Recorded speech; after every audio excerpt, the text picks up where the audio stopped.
ਸਵਾਗਤ ਹੈ ਜੀ ਸਾਰਿਆਂ ਦਾ ਗੁਰਮਤ ਕਲਾਸ ਦੇ ਵਿੱਚ। ਅੱਜ ਦੀ ਜੋ ਕਿ ਲੜੀਵਾਰ ਅਸੀਂ ਕਬੀਰ ਸਾਹਿਬ ਜੀ ਦੇ ਸ਼ਲੋਕਾਂ ਦੀ ਵਿਚਾਰ ਸਾਂਝੀ ਕਰਦੇ ਆ ਰਹੇ ਹਾਂ। ਅੱਜ ਦਾ ਪਾਵਨ ਸ਼ਲੋਕ ਜੋ ਵਿਚਾਰ ਗੋਚਰੇ ਹੈ ਉਹ ਧੰਨ ਸਾਹਿਬ ਸ੍ਰੀ ਗੁਰੂ ਗ੍ਰੰਥ ਸਾਹਿਬ ਜੀ ਦੇ ਪਾਵਨ ਅੰਕ 1375 ਤੇ ਸ਼ਲੋਕ ਦਾ ਨੰਬਰ ਹੈ ਜੀ 208। ਕਬੀਰ ਸਾਹਿਬ ਜੀ ਇਸ ਪਾਵਨ ਸ਼ਲੋਕ ਦੇ ਅੰਦਰ ਸਾਡੇ ਉੱਤੇ ਮਹਿਰਾਮਤ ਕਰਦੇ ਨੇ। ਕਬੀਰ ਟਾਲੈ ਟੋਲੈ ਦਿਨ ਗਿਆ, ਵਿਆਜ ਬੜਨ ਤੋਂ ਜਾਏ, ਨਾ ਹਰ ਭਜਿਓ ਨਾ ਖਤ ਫਟਿਓ, ਕਾਲ ਪਹੁੰਚੋ ਆਏ। ਇਹਦੇ ਪਦ ਅਰਥ ਨੇ ਜਿਹੜੇ ਉਹ ਇਸ ਢੰਗ ਦੇ ਨਾਲ ਨੇ ਜੀ ਕਿ ਟਾਲੈ ਟੋਲੇ ਦਾ ਅਰਥ ਹੈ ਟਾਲ ਮਟੋਲ ਕਰਨਾ, ਕਿ ਅੱਜ ਕਰਨਾ ਜਾਂ ਕੱਲ ਕਰਨਾ।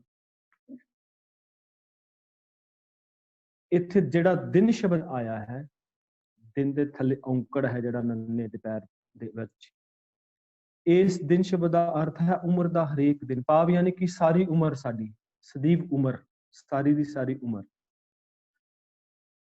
ਵਿਆਜ ਜਿਹੜਾ ਸ਼ਾਹੂਕਾਰ ਪਾਸੋਂ ਅਸੀਂ ਰਾਸ ਪੂੰਜੀ ਲੈਂਦੇ ਹਾਂ, ਜਿਉਂ-ਜਿਉਂ ਸੂਦ ਚੜ੍ਹਦਾ ਹੈ ਤਿਉਂ-ਤਿਉਂ ਸੂਦ ਵੱਧ ਕੇ ਉਹ ਰਕਮ ਵੱਡੀ ਹੁੰਦੀ ਜਾਂਦੀ ਹੈ, ਯਾਨੀ ਕਿ ਜਿਹੜਾ ਮੂਲ ਪ੍ਰਿੰਸੀਪਲ ਹੁੰਦਾ ਹੈ ਉਸ ਤੋਂ ਉਹਦੇ ਉੱਤੇ ਉਹ ਵਿਆਜ ਲੱਗਦਾ ਜਾਂਦਾ ਹੈ ਤੇ ਉਹ ਰਕਮ ਜਿਹੜੀ ਵੱਧਦੀ ਜਾਂਦੀ ਹੈ। ਨਾ ਹਰ ਭਜਿਓ ਨਾ ਖਤ ਫਟਿਓ, ਕਾਲ ਪਹੁੰਚੋ ਆਏ। ਇਸ ਪੰਕਤੀ ਦੇ ਅੰਦਰ ਖਤ ਦਾ ਜਿਹੜਾ ਅਰਥ ਹੈ, ਖਤ ਦਾ ਜਿਹੜਾ ਮਤਲਬ ਹੈ ਉਹ ਹੈ ਲੇਖਾ, ਯਾਨੀ ਕਿ ਵਿਕਾਰਾਂ ਤੇ ਆਸਾਂ ਦੇ ਸੰਸਕਾਰ ਜੋ ਮਨ ਵਿੱਚ ਟਿਕੇ ਰਹਿੰਦੇ ਨੇ ਸਾਡੇ, ਉਹਦਾ ਲੇਖਾ ਜੋਖਾ। ਹੁਣ ਇਸ ਪਾਵਨ ਸ਼ਲੋਕ ਦੇ ਵਿੱਚ ਕਬੀਰ ਸਾਹਿਬ ਜੀ ਦੇ ਜਿਹੜੇ ਸ਼ਲੋਕ ਦੇ ਅਰਥ ਨੇ ਉਹ ਇਹ ਨੇ, ਇਸ ਢੰਗ ਦੇ ਨਾਲ ਨੇ ਕਿ ਇਹ ਕਬੀਰ, ਜੋ ਮਨੁੱਖ ਗੁਰੂ ਦੀ ਸ਼ਰਨ ਨਹੀਂ ਆਉਂਦੇ, ਉਹਨਾਂ ਦੇ ਕੀਤੇ ਵਿਕਾਰਾਂ ਤੇ ਬਣਾਈਆਂ ਆਸਾਂ ਦੇ ਕਾਰਨ ਸਿਮਰਨ ਵੱਲੋਂ ਅੱਜ ਭਲਕ ਕਰਦਿਆਂ ਉਹਨਾਂ ਦੀ ਉਮਰ ਦਾ ਸਮਾਂ ਗੁਜ਼ਰਦਾ ਜਾਂਦਾ ਹੈ, ਵਿਕਾਰਾਂ ਤੇ ਆਸਾਂ ਦਾ ਵਿਆਜ ਵੱਧਦਾ ਜਾਂਦਾ ਹੈ। ਨਾ ਹੀ ਉਹ ਪਰਮਾਤਮਾ ਦਾ ਨਾਮ ਸਿਮਰਦੇ ਨੇ, ਨਾ ਹੀ ਉਹਨਾਂ ਦਾ ਵਿਕਾਰਾਂ ਤੇ ਆਸਾਂ ਦਾ ਇਹ ਲੇਖਾ ਮੁੱਕਦਾ ਹੈ। ਬਸ ਇਹਨਾਂ ਵਿਕਾਰਾਂ ਤੇ ਆਸਾਂ ਵਿੱਚ ਫਸੇ ਹੋਇਆਂ ਦੇ ਸਿਰ ਉੱਤੇ ਮੌਤ ਆ ਅੱਪੜਦੀ ਹੈ। ਪ੍ਰੋਫੈਸਰ ਸਾਹਿਬ ਸਿੰਘ ਦੇ ਇਹ ਅਰਥ ਜਿਹੜੇ ਨੇ ਉਹਨਾਂ ਨੇ ਇਸ ਰੂਪ ਦੇ ਵਿੱਚ ਕੀਤੇ ਨੇ। ਜਦੋਂ ਅਸੀਂ ਇਹਨਾਂ ਸ਼ਲੋਕਾਂ ਦੀ ਵਿਚਾਰ ਸਾਂਝੀ ਕਰਨੀ ਹੈ, ਵਾਰ-ਵਾਰ ਅਸੀਂ ਇਹ ਬੇਨਤੀ ਕਰ ਰਹੇ ਹਾਂ ਕਿ ਪਿਛਲੇਰੇ ਜਿਹੜੇ ਸ਼ਲੋਕਾਂ ਦਾ ਪ੍ਰਕਰਣ ਹੈ ਉਹ ਸ਼ਲੋਕਾਂ ਦੇ ਪ੍ਰਕਰਣ ਨੂੰ ਆਪਣੇ ਮਾਈਂਡ ਵਿੱਚ ਜ਼ਰੂਰ ਰੱਖਣਾ ਹੈ। ਜਿਵੇਂ ਅਸੀਂ ਕੱਲ ਆਸ ਦੀ ਗੱਲ ਕੀਤੀ ਸੀ ਕਿ ਜਿਹੜਾ ਕਬੀਰ ਸਾਹਿਬ ਜੀ ਦਾ ਪਿਛਲੇਰਾ ਸ਼ਲੋਕ ਦੀ ਵਿਚਾਰ ਅਸੀਂ ਸਾਂਝੇ ਕਰ ਰਹੇ ਸਾਂ ਕਿ ਜਿੱਥੇ ਆਸ ਦੀ ਬਾਤ ਆ ਜਾਂਦੀ ਹੈ ਕਿ ਜਿੱਥੇ ਇੱਕ ਮਨੁੱਖ ਝੂਠੀਆਂ ਆਸ਼ਾਵਾਂ ਦੇ ਅੰਦਰ ਆਪਣੇ ਜੀਵਨ ਨੂੰ ਇੰਨਾ ਖਚਿਤ ਕਰ ਲੈਂਦਾ ਹੈ ਕਿ ਉਹਦਾ ਕੋਈ ਵੀ ਮਨੋਰਥ ਪੂਰਾ ਨਹੀਂ ਹੁੰਦਾ ਤੇ ਉਹ ਆਸਾਵਾਂ ਪੂਰੀਆਂ ਨਾ ਹੋਣ ਕਰਕੇ ਉਹ ਨਿਰਾਸ਼ ਹੋ ਜਾਂਦਾ ਹੈ।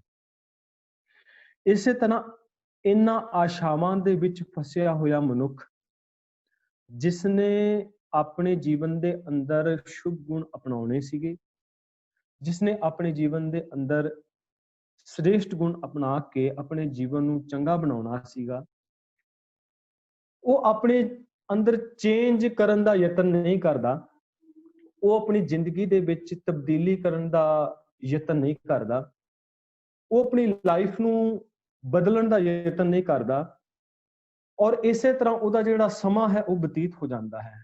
ਉਹ ਉਸ ਆਪਣੀ ਚੰਗਿਆਈ ਨੂੰ ਉਹ ਪੈਂਡਿੰਗ ਪਾਉਂਦਾ ਰਹਿੰਦਾ ਹੈ, ਬੁਰਾਈ ਦੇ ਨਾਲ ਸਟਕ ਹੋਇਆ ਰਹਿੰਦਾ ਹੈ।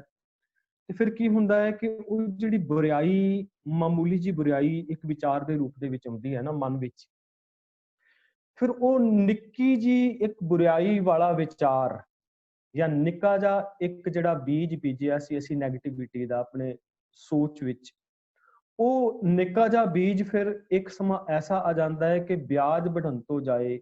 ਜਿਵੇਂ ਕਿ ਕਿਸੇ ਕੋਲੋਂ ਅਸੀਂ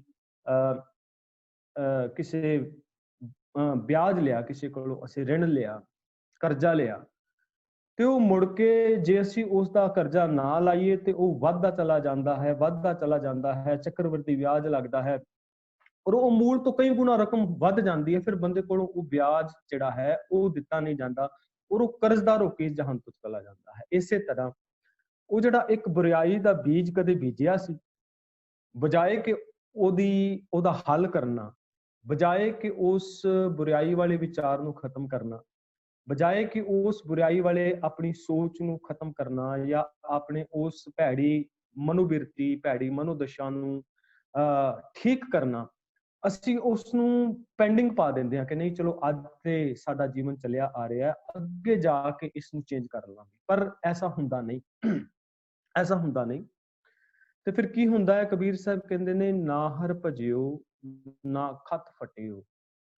ਫਿਰ ਨਾ ਉਹ ਹਰੀ ਨੂੰ ਯਾਦ ਹੀ ਕਰਦਾ ਹੈ, ਯਾਨੀ ਕਿ ਸ਼ੁਭ ਗੁਣਾਂ ਨੂੰ ਚੇਤਾ ਹੀ ਰੱਖਦਾ ਹੈ, ਤੇ ਨਾ ਖਤ ਫਟਿਓ। ਫਿਰ ਜਿਹੜਾ ਉਹਦੀ ਸੋਚ ਦੇ ਅੰਦਰ ਜਿਹੜੇ ਉਸ ਲੇਖੇ ਜੋਖੇ ਨੂੰ ਉਸਨੇ ਖਤਮ ਕਰਨਾ ਸੀ ਨਾ, ਜਿਹਦੇ ਉੱਤੇ ਖਤ ਦਾ ਮਤਲਬ ਕਿ ਜਿਹਦੇ ਉੱਤੇ ਵਹੀ ਖਾਤਾ ਲਿਖਿਆ ਜਾਂਦਾ, ਮੁਨੀਮ ਜਿਹੜਾ ਵਿਆਜ ਲਿਖਦਾ ਹੈ, ਉਹਦੇ ਕੋਲ ਇੱਕ ਸਬੂਤ ਹੁੰਦਾ ਹੈ।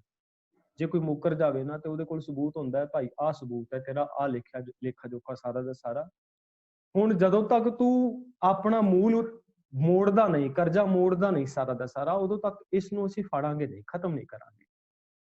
ਇਸੇ ਤਰ੍ਹਾਂ ਸਾਨੂੰ ਉਸ ਕਰਜ਼ਦਾਰ ਦੀ ਜੀਵਨ ਨੂੰ ਮੁੱਖ ਰੱਖ ਕੇ ਕਬੀਰ ਸਾਹਿਬ ਸਮਝਾ ਰਹੇ ਨੇ ਕਿ ਸਾਡੀ ਵੀ ਮੈਂਟੈਲਿਟੀ ਵਿੱਚ ਉਹ ਸਾਰੇ ਬਈ ਖਾਤੇ ਜਿਹੜੇ ਨੇ ਉਹ ਤਿਆਰ ਹੋ ਰਹੇ ਨੇ, ਲਿਖੇ ਜਾ ਰਹੇ ਨੇ ਕਿ ਕਦੇ ਤੇਰਾ ਇਹ ਭੈੜਾ ਫੁਰਨਾ ਆਇਆ ਸੀ, ਕਦੇ ਤੇਰੀ ਇਹ ਭੈੜੀ ਡਿਜ਼ਾਇਰ ਨੂੰ ਪੂਰਾ ਕਰਨ ਦਾ ਤੇਰਾ ਮਨ ਬਣਿਆ ਸੀ, ਮਨੋਦਸ਼ਾ ਬਣੀ ਸੀ, ਫਿਰ ਤੂੰ ਉਸ ਮਨੋਦਸ਼ਾ ਨੂੰ ਪੂਰਾ ਵੀ ਕੀਤਾ, ਉਹ ਪੂਰਾ ਵੀ ਕੀਤਾ, ਔਰ ਉਹ ਤੇਰੇ ਮਨ ਵਿੱਚ ਅੰਕਿਤ ਹੈ ਕਿ ਤੂੰ ਕਿਹਦੇ ਨਾਲ ਗਲਤ ਕੀਤਾ, ਕਿਸੇ ਨਾਲ ਤੂੰ ਗਲਤ ਬਿਹੇਵ ਕੀਤਾ, ਤੂੰ ਨਸ਼ਿਆਂ ਦੇ ਵਿੱਚ ਪਿਆ, ਜਾਂ ਇੱਕ ਨਿੱਕੀ ਜਿਹੀ ਸੋਚ ਦੇ ਕਰਕੇ ਤੂੰ ਕੁਝ ਗਲਤ ਐਸਾ ਕੋਈ ਵੀ ਕਰਮ ਕੀਤਾ, ਐਸੀ ਕੋਈ ਵੀ ਸੋਚ ਸੋਚੀ, ਉਹ ਫਿਰ ਤੇਰੀ ਸ਼ਖਸੀਅਤ ਵਿੱਚ ਹੌਲੀ ਹੌਲੀ ਉਹ ਸ਼ਾਮਲ ਹੋ ਗਿਆ। ਔਰ ਅੱਜ ਉਸ ਭੈੜੀ ਆਦਤ ਤੋਂ ਛੁਟਕਾਰਾ ਪ੍ਰਾਪਤ ਕਰਨਾ ਤੇਰੇ ਆਪਣੇ ਵੱਸ ਦੀ ਗੱਲ ਨਹੀਂ ਰਹੀ।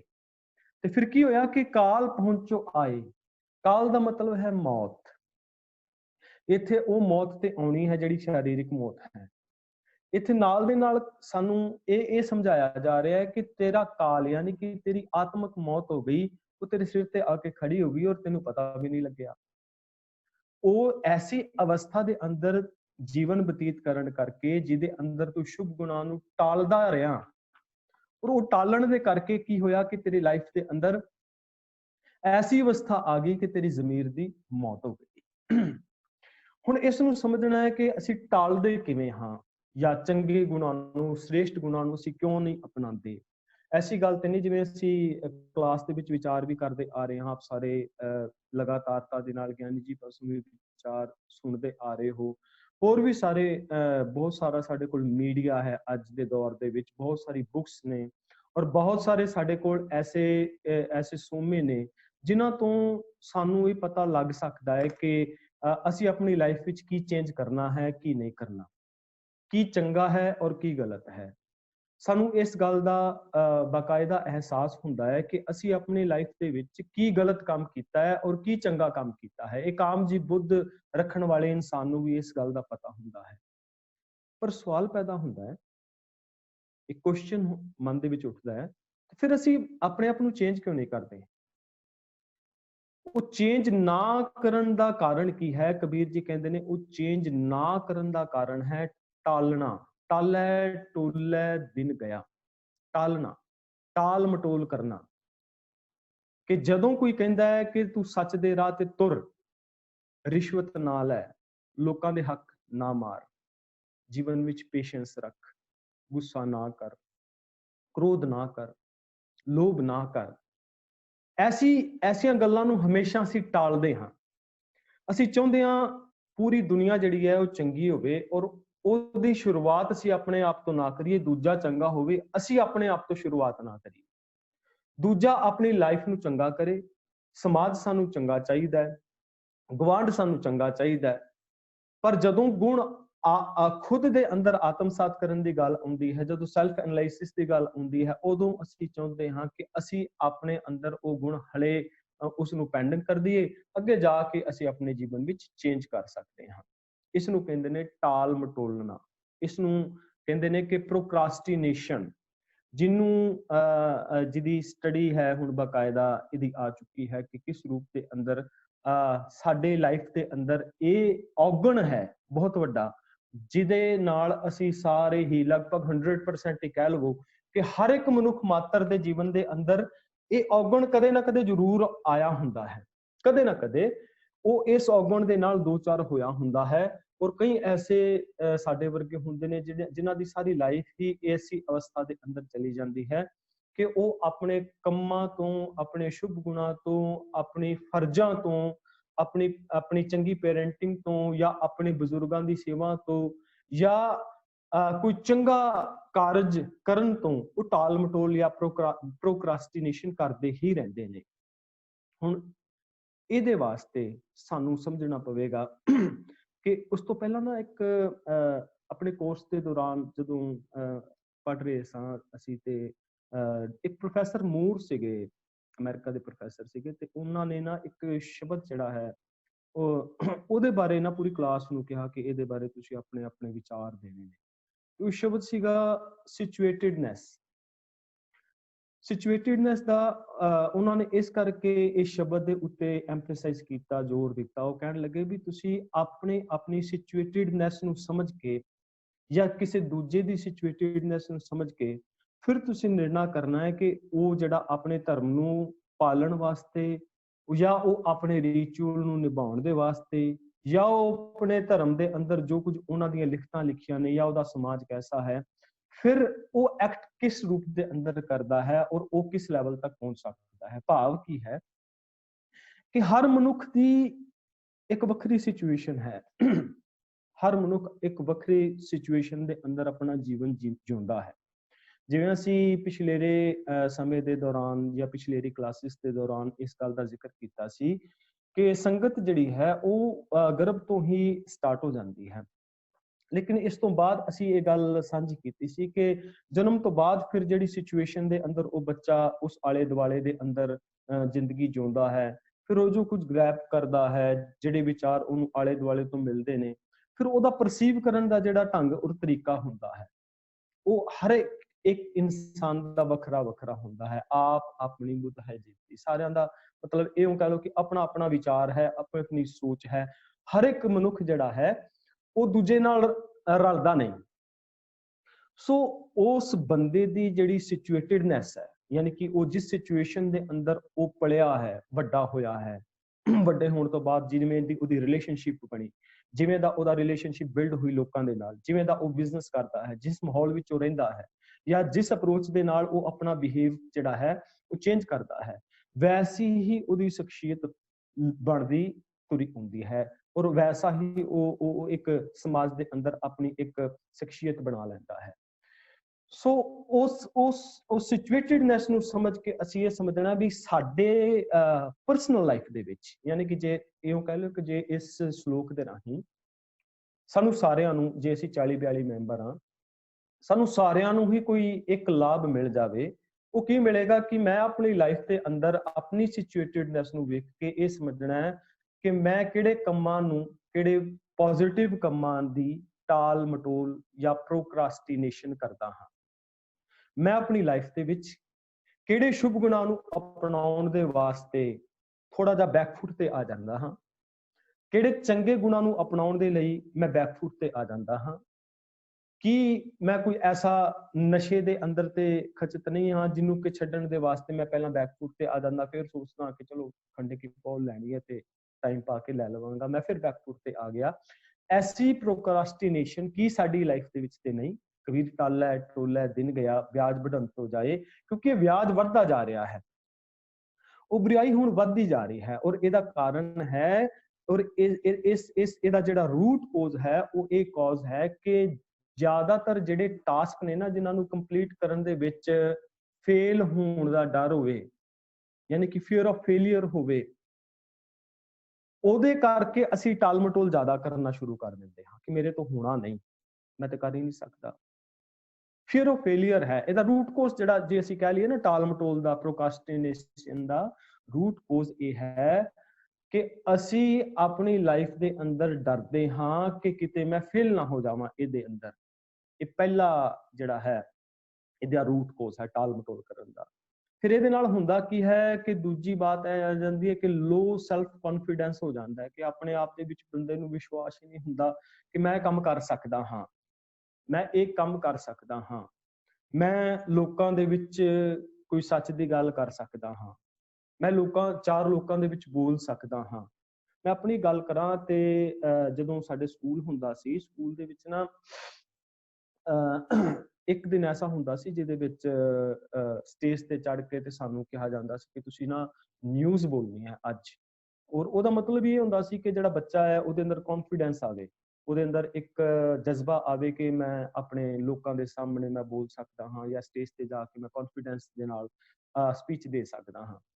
ਤੇ ਨਿਊਜ਼ ਪੜ੍ਹੀ ਜਾਂਦੀ ਸੀ, ਤੇ ਜਿਸ ਦਿਨ ਮੇਰਾ ਰੋਲ ਨੰਬਰ ਹੁੰਦਾ ਸੀ ਤੇ ਮੈਂ ਉਸ ਦਿਨ 1-1.5 ਘੰਟਾ ਸਕੂਲ ਹੀ ਲੇਟ ਜਾਂਦਾ ਸੀ, ਕਿਉਂਕਿ ਬਚਪਨ ਵਿੱਚ ਇੰਨਾ ਸ਼ਾਈ ਸੀ ਕਿ ਲੋਕਾਂ ਦੇ ਵਿੱਚ, 2 ਲੋਕਾਂ ਦੇ ਵਿੱਚ ਜਾਂ 3-4 ਲੋਕਾਂ ਦੇ ਵਿੱਚ ਜਾ ਕੇ ਮਨ ਦੇ ਅੰਦਰ ਇੰਨਾ ਇੱਕ ਸ਼ਰਮ ਮਹਿਸੂਸ ਹੁੰਦੀ ਸੀ ਬੋਲਣ ਦੇ ਵਿੱਚ, ਕਿ ਮਨ ਦੇ ਅੰਦਰ ਇਹ ਸੋਚ ਆ ਜਾਂਦੀ ਸੀ ਕਿ ਮੈਂ ਨਹੀਂ ਬੋਲ ਸਕਦਾ ਜਾ ਕੇ। ਤਰੇਲੀਆਂ ਆਉਂਦੀਆਂ ਸੀਗੀ, ਸਾਹ ਜਿਹੜਾ ਹੈ ਉਹ ਉੱਤੇ ਥੱਲੇ ਹੋ ਜਾਂਦਾ ਸੀ, ਦਿਲ ਦੀ ਧੜਕਣ ਵੱਧ ਜਾਂਦੀ ਹੈ। ਇਹ ਆਮ ਹੁੰਦਾ ਹੈ, ਸਾਡੇ ਸਾਰਿਆਂ ਦੇ ਨਾਲ ਆਮ ਹੁੰਦਾ ਹੈ ਕਿ ਜਿੱਥੇ ਜਾ ਕੇ ਸਾਨੂੰ ਲੱਗਦਾ ਹੈ ਕਿ ਅਸੀਂ ਨਹੀਂ ਕਰ ਪਾਵਾਂਗੇ। ਔਰ ਇਹਦਾ ਕਾਰਨ ਹੈ ਕਿ ਲੋ ਸੈਲਫ ਕੌਨਫੀਡੈਂਸ, ਯਾਨੀ ਕਿ ਕੌਨਫੀਡੈਂਸ ਦੀ ਘਾਟ ਹੋਣੀ, ਆਪਣੇ ਆਪ ਦੇ ਵਿੱਚ ਵਿਸ਼ਵਾਸ ਨਾ ਹੋਣਾ। ਔਰ ਬੱਚਿਆਂ ਦੇ ਅੰਦਰ ਖਾਸ ਤੌਰ ਤੇ ਇਹ ਕਮੀਆਂ ਜਿਹੜੀਆਂ ਨੇ ਵੇਖਣ ਨੂੰ ਮਿਲਦੀਆਂ ਨੇ, ਕਿ ਜਿਹੜੇ ਬੱਚੇ ਦੇ ਅੰਦਰ ਆਤਮ ਵਿਸ਼ਵਾਸ ਦੀ ਘਾਟ ਹੁੰਦੀ ਹੈ, ਸੈਲਫ ਐਸਟੀਮ ਦੀ ਘਾਟ ਹੁੰਦੀ ਹੈ, ਜਿਹੜੇ ਬੱਚੇ ਨੂੰ ਬਚਪਨ ਤੋਂ ਹੀ ਥੋੜਾ ਜਿਹਾ ਘਰ ਦੇ ਅੰਦਰ ਦਬਾ ਕੇ ਰੱਖਿਆ ਜਾਂਦਾ ਹੈ, ਦੱਬੂ ਬੱਚੇ ਹੁੰਦੇ ਨੇ, ਉਹ ਜਿਹੜੇ ਬੱਚੇ ਹੁੰਦੇ ਨੇ ਫਿਰ ਜਦੋਂ ਵੱਡੇ ਹੁੰਦੇ ਨੇ ਉਹਨਾਂ ਦੇ ਅੰਦਰ ਇਹ ਪ੍ਰੋਕ੍ਰਾਸਟੀਨੇਸ਼ਨ ਦੀ ਬੜਾ ਔਗਣ ਜਿਹੜਾ ਹੈ ਇਹ ਬੜੇ ਵੱਡੇ ਪੱਧਰ ਤੇ ਆ ਜਾਂਦਾ ਹੈ। ਫਿਰ ਉਹ ਹਰ ਕੰਮ ਨੂੰ, ਚੰਗੇ ਕੰਮ ਨੂੰ ਉਹ ਟਾਲਦਾ ਰਹਿੰਦਾ ਹੈ, ਕਿ ਜੇ ਉਹਨੂੰ ਕਿਹਾ ਤੂੰ ਜਾ ਕੇ ਸਪੋਰਟਸ ਦੇ ਵਿੱਚ ਸਪੋਰਟਸ ਨੂੰ ਜੁਆਇਨ ਕਰ, ਉਹ ਕਹਿੰਦਾ ਨਹੀਂ, ਮੈਨੂੰ ਅੱਜ ਮੇਰਾ ਢਿੱਡ ਪੀੜ ਹੋ ਰਿਹਾ ਹੈ, ਜੇ ਸਕੂਲ ਜਾਣਾ ਹੈ ਤਾਂ ਢਿੱਡ ਪੀੜ ਹੋ ਰਿਹਾ ਹੈ, ਜੇ ਪੜ੍ਹਨ ਵਾਸਤੇ ਕਹਿ ਦਿੱਤਾ ਤਾਂ ਮੈਨੂੰ ਕੋਈ ਨਾ ਕੋਈ ਪ੍ਰੋਬਲਮ ਹੈ, ਜੇ ਬਾਹਰ ਕਿਸੇ ਸੁਸਾਇਟੀ ਦੇ ਵਿੱਚ ਮੂਵ ਕਰਨ ਵਾਸਤੇ ਕਹਿ ਦਿੱਤਾ ਤਾਂ ਕੋਈ ਨਾ ਕੋਈ ਬਹਾਨਾ ਲਾ ਦਿੰਦਾ। ਸੋ ਪ੍ਰੋਕ੍ਰਾਸਟੀਨੇਸ਼ਨ ਜਿਹੜੀ ਹੈ, ਟਾਲ ਮਟੋਲ, ਇਹ ਫਿਰ ਬਹਾਨੇਬਾਜ਼ੀ ਤੇ ਚਲੀ ਜਾਂਦੀ ਹੈ। ਸ਼ੁਰੂਆਤ ਟਾਲ ਮਟੋਲ ਤੋਂ ਹੁੰਦੀ ਹੈ, ਰੂਟ ਕੋਸ ਇਹਦਾ ਹੈ ਕਿ ਬੰਦੇ ਦੇ ਅੰਦਰ ਫੀਅਰ ਆਫ ਫੇਲਿਅਰ ਹੁੰਦਾ ਹੈ, ਲੋ ਸੈਲਫ ਕੌਨਫੀਡੈਂਸ ਹੁੰਦਾ ਹੈ, ਉਸ ਤੋਂ ਬਾਅਦ ਲੋ ਸੈਲਫ ਐਸਟੀਮ ਹੁੰਦਾ ਹੈ, ਫਿਰ ਇਹ ਬਹਾਨੇਬਾਜ਼ੀ ਤੇ ਚਲੀ ਜਾਂਦੀ ਹੈ ਗੱਲ, ਔਰ ਉਹ ਬੰਦਾ ਆਪਣੀ ਲਾਈਫ ਦੇ ਅੰਦਰ ਢਾਹ-ਢੇਰੀ ਹੋ ਕੇ ਬਹਿ ਜਾਂਦਾ ਹੈ। ਬਿਲਕੁਲ, ਇਸ ਤੋਂ ਬਾਅਦ ਉਹ ਸੋਚ ਲੈਂਦਾ ਕਿ ਨਹੀਂ, ਮੈਂ ਇਸ ਜਗਤ ਦੇ ਵਿੱਚ ਕੁਝ ਕਰ ਹੀ ਨਹੀਂ ਪਾਵਾਂਗਾ, ਕੁਝ ਕਰ ਹੀ ਨਹੀਂ ਸਕਦਾ। ਔਰ ਫਿਰ ਕਈ ਇਹਦੇ ਅੰਦਰ ਇੱਕ ਹੋਰ ਕੈਟਾਗਰੀ ਆ ਜਾਂਦੀ ਹੈ ਜਿਹਦੇ ਵਿੱਚ ਅਸੀਂ ਕਈ ਵਾਰੀ ਸਾਡੇ ਨਾਲ ਆ ਘਟਨਾ ਆਮ ਵਾਪਰਦੀ ਹੋਵੇਗੀ। ਤੁਸੀਂ ਕਦੇ ਕੋਈ ਸੋਸ਼ਲ ਮੀਡੀਆ ਤੇ ਬੈਠੇ ਹੋ, ਸਪੋਜ਼ ਕਰੋ ਤੁਸੀਂ FB ਤੇ ਬੈਠੇ ਹੋ, ਫੇਸਬੁੱਕ ਖੋਲਿਆ, ਤੁਸੀਂ ਫੇਸਬੁੱਕ ਤੇ ਕੋਈ ਖੋਲਿਆ, YouTube ਖੋਲਿਆ, ਕੋਈ ਮੂਵੀ ਖੋਲੀ, ਕੋਈ ਮੂਵੀ ਦੇਖਣ ਵਾਸਤੇ ਬਹਿ ਗਏ।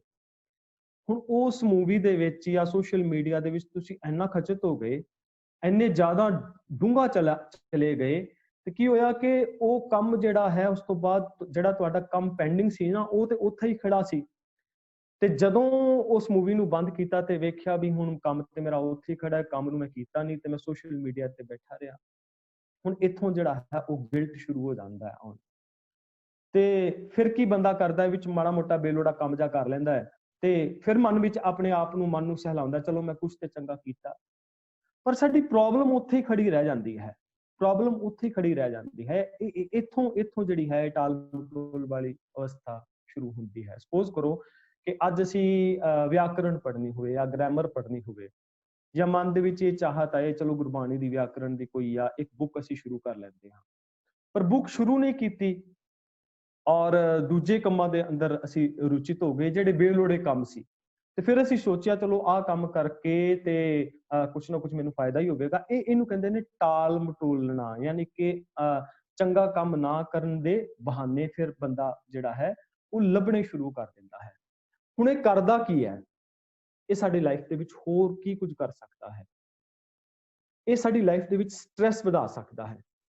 ਇਹਦੇ ਕਰਕੇ ਸਾਡੀ ਲਾਈਫ ਦੇ ਵਿੱਚ ਐਂਜ਼ਾਈਟੀ ਆਉਂਦੀ ਹੈ, ਉਤਾਵਲਾਪਣ ਆਉਂਦਾ ਹੈ, ਬੰਦੇ ਦੇ ਕਾਲਾਪਨ ਜਿਹੜਾ ਕਹਿੰਦੇ ਨੇ ਨਾ, ਕਿ ਇੱਕ ਬੱਚਿਆਂ ਦੇ ਵਿੱਚ ਤੁਸੀਂ ਖਾਸ ਤੌਰ ਤੇ ਟੀਨੇਜ ਦੇ ਬੱਚਿਆਂ ਦੇ ਵਿੱਚ ਦੇਖਿਆ ਹੋਵੇਗਾ ਕਿ ਜਿਹੜੇ ਬੱਚੇ ਆਪਣੇ ਲੈਕਚਰਸ ਪੂਰੇ ਨਹੀਂ ਕਰਦੇ, ਜਾਂ ਜਿਹੜੇ ਬੱਚੇ ਆਪਣੀ ਸਟੱਡੀ ਨੂੰ ਬਰਾਬਰ ਸਮੇਂ ਦੇ ਅੰਦਰ ਪੂਰਾ ਨਹੀਂ ਕਰ ਪਾਉਂਦੇ, ਹੋਮਵਰਕ ਜਿਹੜਾ ਟਾਈਮ ਤੇ ਨਹੀਂ ਕਰਦੇ, ਉਹਨਾਂ ਦੀ ਜ਼ਿੰਦਗੀ ਦੇ ਵਿੱਚ ਫਿਰ ਉਹ ਕਾਲਾਪਨ ਜਿਹੜਾ ਹੈ, ਉਤਾਵਲਾਪਨ, ਐਂਜ਼ਾਈਟੀ ਔਰ ਸਟ੍ਰੈਸ ਵਧਣਾ ਸ਼ੁਰੂ ਹੋ ਜਾਂਦਾ ਹੈ। ਫਿਰ ਉਹ ਆਪਣਾ 100% ਜਿਹੜਾ ਹੈ ਉਸ ਚੀਜ਼ ਨੂੰ ਨਹੀਂ ਦੇ ਪਾਉਂਦੇ, ਕਿਉਂਕਿ ਸਾਰਾ ਸਾਲ ਤੇ ਬੱਚਾ ਪੜ੍ਹਿਆ ਨਹੀਂ। ਹੁਣ ਜਿਹਨੇ ਸਾਰਾ ਸਾਲ ਸਟੱਡੀ ਨੂੰ ਉਸ ਲੈਵਲ ਤੇ ਜਾ ਕੇ ਨਹੀਂ ਕੀਤਾ ਤੇ ਕੀ ਉਹ ਜਦੋਂ ਐਗਜ਼ਾਮ ਆ ਗਿਆ ਉਸ ਐਗਜ਼ਾਮ ਵਾਲੇ ਦਿਨ ਆ ਕੇ ਉਹ ਬੱਚਾ ਕੀ ਉਹ 100% ਦੇ ਪਾਏਗਾ? ਨਹੀਂ ਦੇ ਪਾਏਗਾ। ਫਿਰ ਉਹ ਕੀ ਹੋਏਗਾ, ਉਹਦੇ ਨਾਲ ਸਟ੍ਰੈਸ ਵਧੇਗਾ, ਉਹਦੇ ਨਾਲ ਐਂਜ਼ਾਈਟੀ ਵਧੇਗੀ ਔਰ ਉਹ ਇੱਕ ਢਹਿੰਦੀ ਕਲਾ ਦੇ ਵਿੱਚ ਬੱਚਾ ਚਲਾ ਜਾਏਗਾ। ਬਸ ਇਹੀ ਬਾਤ ਹੈ।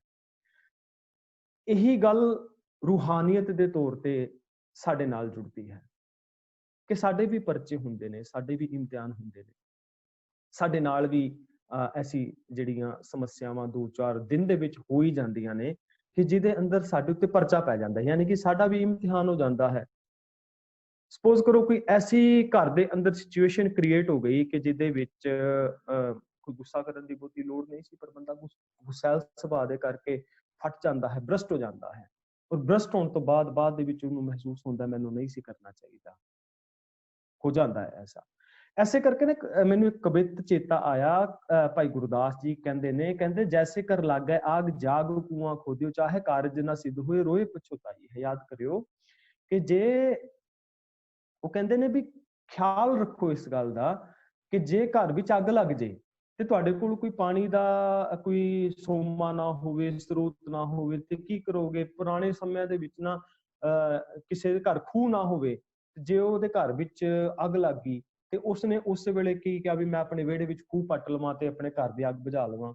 ਤੇ ਕभी ਭਾਈ ਗੁਰਦਾਸ ਜੀ ਕਹਿੰਦੇ ਐਸਾ ਨਹੀਂ ਹੋ ਸਕਦਾ, ਏਦਾਂ ਨਹੀਂ ਹੋਵੇਗਾ। ਕਹਿੰਦੇ ਜੇ ਜੰਗ ਲੱਗੀ ਹੋਵੇ ਤੇ ਜੰਗ ਦੇ ਵਿੱਚ ਦੋ ਸੂਰਮੇ ਆਮੋ ਸਾਹਮਣੇ ਖੜੇ ਨੇ, ਜੰਗ ਪੂਰੀ ਭਖੀ ਏ, ਦੋਨਾਂ ਦੇ ਹੱਥਾਂ ਦੇ ਵਿੱਚ ਤਲਵਾਰਾਂ ਨੇ, ਤੇ ਇੱਕ ਆਖੇ ਕਿ ਭਾਈ ਮੈਨੂੰ ਤੇ ਤਲਵਾਰ ਚਲਾਉਣੀ ਨਹੀਂ ਆਉਂਦੀ ਤੇ ਦੂਜਾ ਉਹਨੂੰ ਛੱਡੇਗਾ? ਉਹ ਨਹੀਂ ਛੱਡੇਗਾ, ਉਹਦਾ ਗਾਟਾ ਲਾ ਦੇਗਾ। ਕਿਉਂ? ਕਿਉਂਕਿ ਤੈਨੂੰ ਪਹਿਲਾਂ ਤਿਆਰੀ ਕਰਕੇ ਆਉਣੀ ਚਾਹੀਦੀ ਸੀ। ਜੇ ਤੂੰ ਜੰਗ ਦੇ ਮੈਦਾਨ ਵਿੱਚ ਆਇਆ ਤੇ ਤੇਰੀ ਤਿਆਰੀ ਹੋਣੀ ਚਾਹੀਦੀ ਸੀ ਨਾ, ਤੂੰ ਪਹਿਲਾਂ ਪ੍ਰੀਪੇਅਰ ਹੋ ਕੇ ਆਂਦਾ, ਤੂੰ ਪਹਿਲਾਂ ਪ੍ਰੀਪੇਅਰ ਹੋ ਕੇ ਜੰਗ ਦੇ ਮੈਦਾਨ ਵਿੱਚ ਆਉਣਾ ਸੀ ਤੈਨੂੰ, ਤੂੰ ਪ੍ਰੀਪੇਅਰ ਨਹੀਂ, ਇਸ ਕਰਕੇ ਉਸਨੇ ਗਾਟਾ ਲਾ ਦੇਣਾ। ਕਹਿੰਦੇ ਏਦਾਂ ਹੀ 2-3 ਐਗਜ਼ਾਮਪਲ ਦੇ ਕੇ ਨਾ ਫਿਰ ਉਹ ਕਹਿੰਦੇ ਨੇ ਤੈਸੇ ਮਾਇਆ ਧੰਦ ਬੰਦ ਵਿਖੇ ਅਵਧ ਵਿਹਾਏ ਜਾਏ, ਅੰਤ ਕਾਲ ਕੈਸੇ ਹਰ ਨਾਮ ਲਿਵ ਲਾਈ ਹੈ। ਕਹਿੰਦੇ ਐਵੇਂ ਹੀ ਮਾਇਆ ਦੇ ਧੰਦਿਆਂ ਦੇ ਵਿੱਚ ਬੰਦਾ ਖਚਤ ਹੋ ਕੇ ਨਾ ਸ਼ੁਭ ਗੁਣਾਂ ਨੂੰ ਨਾ ਅਪਣਾ ਕੇ ਟਾਲਾ ਮਟੋਲਾ ਕਰਦਾ ਰਹਿੰਦਾ ਹੈ। ਫਿਰ ਉਹ ਸਮਾਂ ਜਦੋਂ ਅੰਤ ਕਾਲ ਸਿਰ ਤੇ ਆ ਕੇ ਖੜਾ ਹੋ ਗਿਆ, ਭਾਵ ਜਦੋਂ ਜ਼ਮੀਰ ਦੀ ਮੌਤ ਹੋਣੀ ਸ਼ੁਰੂ ਹੋ ਗਈ, ਕਹਿੰਦੇ ਉਹ ਉਦੋਂ ਜੇ ਅਸੀਂ ਸੋਚਾਂਗੇ ਕਿ ਅਸੀਂ ਰੱਬੀ ਸੁਰਤ ਨਾਲ, ਰੱਬੀ ਉਸ ਗਿਆਨ ਨਾਲ ਆਪਣੀ ਸੁਰਤ ਨੂੰ ਜੋੜ ਲਈਏ, ਸ਼ੁਭ ਗੁਣਾਂ ਦੇ ਨਾਲ ਅਸੀਂ ਆਪਣੇ ਮੈਂਟਲ ਸਟੇਟ ਨੂੰ ਜੋੜ ਲਈਏ, ਕਹਿੰਦੇ ਫਿਰ ਨਹੀਂ ਹੋ ਸਕਦਾ। ਐਸੇ ਇਸ ਢੰਗ ਦੇ ਨਾਲ ਨਹੀਂ ਹੋ ਸਕਦਾ। ਇਸ ਕਰਕੇ ਬਾਣੀ ਨੇ ਸਾਨੂੰ ਸਮਝਾਇਆ ਕਿ ਵਕਤ ਵਿਚਾਰੈ ਸੋ ਬੰਦਾ ਹੋਏ, ਕਿ ਜਿਹੜਾ ਵਕਤ ਨੂੰ ਵਿਚਾਰ ਲੈਂਦਾ ਹੈ ਅਸਲ ਵਿੱਚ ਬੰਦਾ ਉਹੀ ਹੈ, ਇਨਸਾਨ ਉਹੀ ਹੈ। ਵਕਤ ਨੂੰ ਵਿਚਾਰੋ, ਵਕਤ ਨੂੰ ਬਰਬਾਦ ਨਾ ਕਰੋ।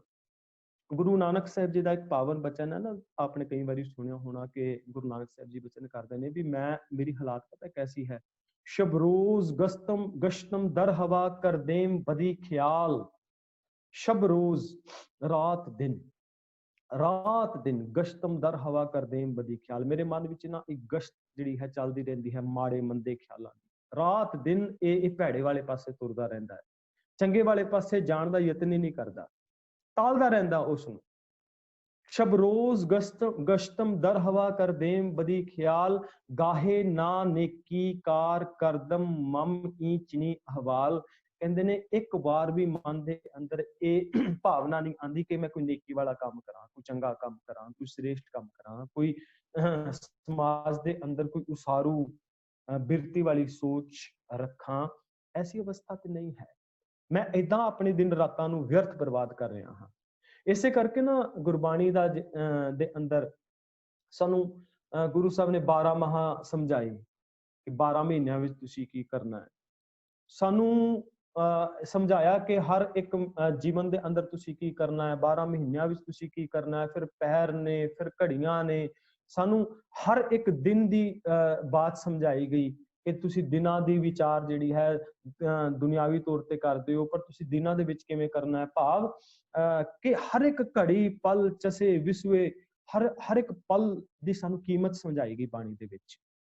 ਜਦ ਕਿ ਜਦੋਂ ਅਸੀਂ ਵਰਲਡ ਲੈਵਲ ਤੇ ਦੇਖਦੇ ਹਾਂ ਤੇ ਮੈਕਸ ਵੈਬਰ ਵਰਗੇ ਜਿਹੜੇ ਵਿਦਵਾਨ ਨੇ ਨਾ, ਉਹਨਾਂ ਨੇ ਇਹ ਗੱਲ ਆਖੀ, ਉਹ ਕਹਿਣ ਲੱਗੇ ਕਿ ਯੂਰਪ, ਇੰਗਲੈਂਡ ਔਰ ਅਮਰੀਕਾ, ਜਿਹੜੇ ਥਾਂ ਨੇ ਇਹਨਾਂ ਨੇ ਤਰੱਕੀ ਕਿਉਂ ਕੀਤੀ, ਇਹ ਡਿਵੈਲਪ ਕਿਉਂ ਹੋਏ, ਇਹਦੇ ਪਿੱਛੇ ਕੀ ਕਾਰਨ ਸੀ। ਤੇ ਮੈਕਸ ਵੈਬਰ ਵਰਗੇ ਵਿਦਵਾਨ ਕਹਿੰਦੇ ਨੇ ਇਹਦੇ ਪਿੱਛੇ ਕਾਰਨ ਸੀ ਪ੍ਰੋਟੈਸਟੈਂਟ ਸੋਚ ਦਾ, ਜਿਹੜੀ ਕਿ ਈਸਾਈਆਂ ਦਾ ਇੱਕ ਫਿਰਕਾ ਹੈ ਪ੍ਰੋਟੈਸਟੈਂਟ, ਇੱਕ ਕੈਥੋਲਿਕ ਹੁੰਦਾ ਹੈ, ਦੂਜਾ ਪ੍ਰੋਟੈਸਟੈਂਟ ਹੁੰਦਾ ਹੈ। ਤੇ ਉਹ ਜਿਹੜੇ ਪ੍ਰੋਟੈਸਟੈਂਟ ਫਿਰਕੇ ਵਾਲੇ ਲੋਕ ਸਨ, ਉਹਨਾਂ ਦੇ ਤੁਸੀਂ ਬਹੁਤ ਵਾਰੀ ਉਹ ਜਿਹੜਾ ਕੋਟ ਸੁਣਿਆ ਹੋਣਾ ਜਿਹਦੇ ਵਿੱਚ ਇਹ ਗੱਲ ਆਉਂਦੀ ਹੈ, time is money, time is money. ਉਹਦੇ ਵਿੱਚ ਤੁਸੀਂ ਬਹੁਤ ਵਾਰੀ ਸੁਣਿਆ ਹੋਣਾ। ਉਹ ਕਹਿਣ ਲੱਗਾ ਕਿ ਟਾਈਮ ਇਜ਼ ਮਨੀ ਅਸਲ ਵਿੱਚ ਪ੍ਰੋਟੈਸਟੈਂਟ ਔਰ ਕ੍ਰਿਸਚੀਅਨਿਟੀ ਦਾ ਇੱਕ ਸਲੋਗਨ ਹੈ। ਔਰ ਉਹਦੇ ਕਰਕੇ ਜਿੱਥੇ ਜਿੱਥੇ ਇਹ ਪ੍ਰੋਟੈਸਟੈਂਟ ਗਏ, ਇਹਨਾਂ ਨੇ ਸਮੇਂ ਦੀ ਬੜੀ ਕੀਮਤ ਸਮਝੀ ਔਰ ਉਸ ਸਮੇਂ ਨੂੰ ਸਮਝ ਕੇ ਇਹਨਾਂ ਨੇ ਤਰੱਕੀ ਕੀਤੀ, ਮਿਹਨਤ ਕੀਤੀ। ਇਸੇ ਕਰਕੇ ਅੱਜ ਦੁਨੀਆ ਦੇ ਅੰਦਰ ਜਿੱਥੇ ਜਿੱਥੇ ਪ੍ਰੋਟੈਸਟੈਂਟ ਬੈਠੇ ਨੇ, ਸਭ ਤੋਂ ਖੁਸ਼ਹਾਲ ਅਵਸਥਾ ਦੇ ਵਿੱਚ ਬੈਠੇ ਨੇ। ਕਿ ਸਾਨੂੰ ਇਹ ਸਿੱਖਿਆ ਨਹੀਂ ਸੀ ਦਿੱਤੀ ਗਈ, ਸਾਨੂੰ ਤੇ ਉਹਨਾਂ ਤੋਂ ਪਹਿਲਾਂ ਇਹ ਸਿੱਖਿਆਵਾਂ ਮਿਲੀਆਂ ਨੇ ਕਿ ਜਿਨ੍ਹਾਂ ਸਮਿਆਂ ਦੇ ਅੰਦਰ ਕਿ ਲੋਕਾਂ ਨੂੰ ਬਿਲਕੁਲ ਇਹਨਾਂ ਗੱਲਾਂ ਦਾ ਨਹੀਂ ਸੀ ਪਤਾ। ਉਦੋਂ ਕਬੀਰ ਸਾਹਿਬ ਕਹਿ ਰਹੇ ਸਨ ਕਿ ਕਬੀਰ ਕਾਲ ਕਰੰਤਾ ਅਭੈ ਕਰ, ਕੱਲ ਦਾ ਕਰਦਾ ਅੱਜ ਕਰ, ਅਬ ਕਰਤਾ ਸੋਏ ਤਾਲ, ਤੇ ਹੁਣ ਦਾ ਕਰਦਾ ਇਸ ਤੋਂ ਵੀ ਪਹਿਲਾਂ ਕਰ ਲੈ, ਸੋਚ ਲੈ, ਪਾਛੈ ਕਛੂ ਨਾ ਹੋਏਗਾ ਜੋ ਸਿਰ ਆਵੈ ਕਾਲ। ਕਹਿੰਦੇ ਫਿਰ ਨਹੀਂ ਤੇਰੇ ਕੋਲ ਹੋਣਾ ਜਦੋਂ ਸਿਰ ਤੇ ਕਾਲ ਆ ਕੇ ਬਹਿ ਗਿਆ। ਜਿਵੇਂ ਕਹਿੰਦੇ ਨੇ ਨਾ ਉਹ ਮੁਹਾਵਰਾ ਹੈ ਕਿ ਫਿਰ ਪਛਤਾਏ ਕਿਆ ਕਰੇ ਜਬ ਚਿੜੀਆ ਚੁਗ ਗਈ ਖੇਤ।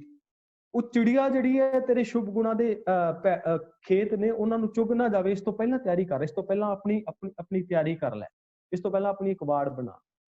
ਔਰ ਉਸ ਨੂੰ ਤੂੰ ਕ੍ਰੀਏਟਿਵ ਤੌਰ ਦੇ ਉੱਤੇ ਕਈ ਵਾਰੀ ਜਿੱਦਾਂ ਨਾ ਅਸੀਂ ਇਹਦੇ ਅੰਦਰ ਜਦੋਂ ਅਸੀਂ ਪ੍ਰੋਕਰਾਸਟੀਨੇਸ਼ਨ ਦੀ ਜਾਂ ਕਿ ਟਾਲੇ ਟੋਲੇ ਦਿਨ ਗਿਆ, ਜਿਹੜਾ ਸਾਡਾ ਸਮਾਂ ਬੀਤ ਰਿਹਾ ਹੈ, ਅਸੀਂ ਇਹਨੂੰ ਯੂਟੀਲਾਈਜ਼ ਨਹੀਂ ਕਰਦੇ। ਇਹਦੇ ਪਿੱਛੇ ਕਾਰਨ ਪਤਾ ਕੀ ਹੈ ਕਿ ਕਿਉਂ ਨਹੀਂ ਕਰਦੇ? ਕਿਉਂਕਿ ਸਾਨੂੰ ਇੱਕ ਕੰਮ ਬੋਰਿੰਗ ਲੱਗਦੇ ਨੇ, ਜਿਵੇਂ ਕਿ ਬਾਣੀ ਪੜ੍ਹਨੀ, ਇਹ ਸਾਨੂੰ ਬੋਰਿੰਗ ਲੱਗਦੀ ਹੈ। ਖਾਸ ਤੌਰ ਤੇ ਜਿਹੜੇ ਟੀਨਏਜਰ ਬੱਚੇ ਨੇ, ਤੁਸੀਂ ਕਹਿ ਲਓ, ਜਾਂ ਨੌਜਵਾਨ ਬੱਚੇ ਨੇ, ਉਹਨਾਂ ਨੂੰ ਬੋਰਿੰਗ ਲੱਗਦੀ ਹੈ।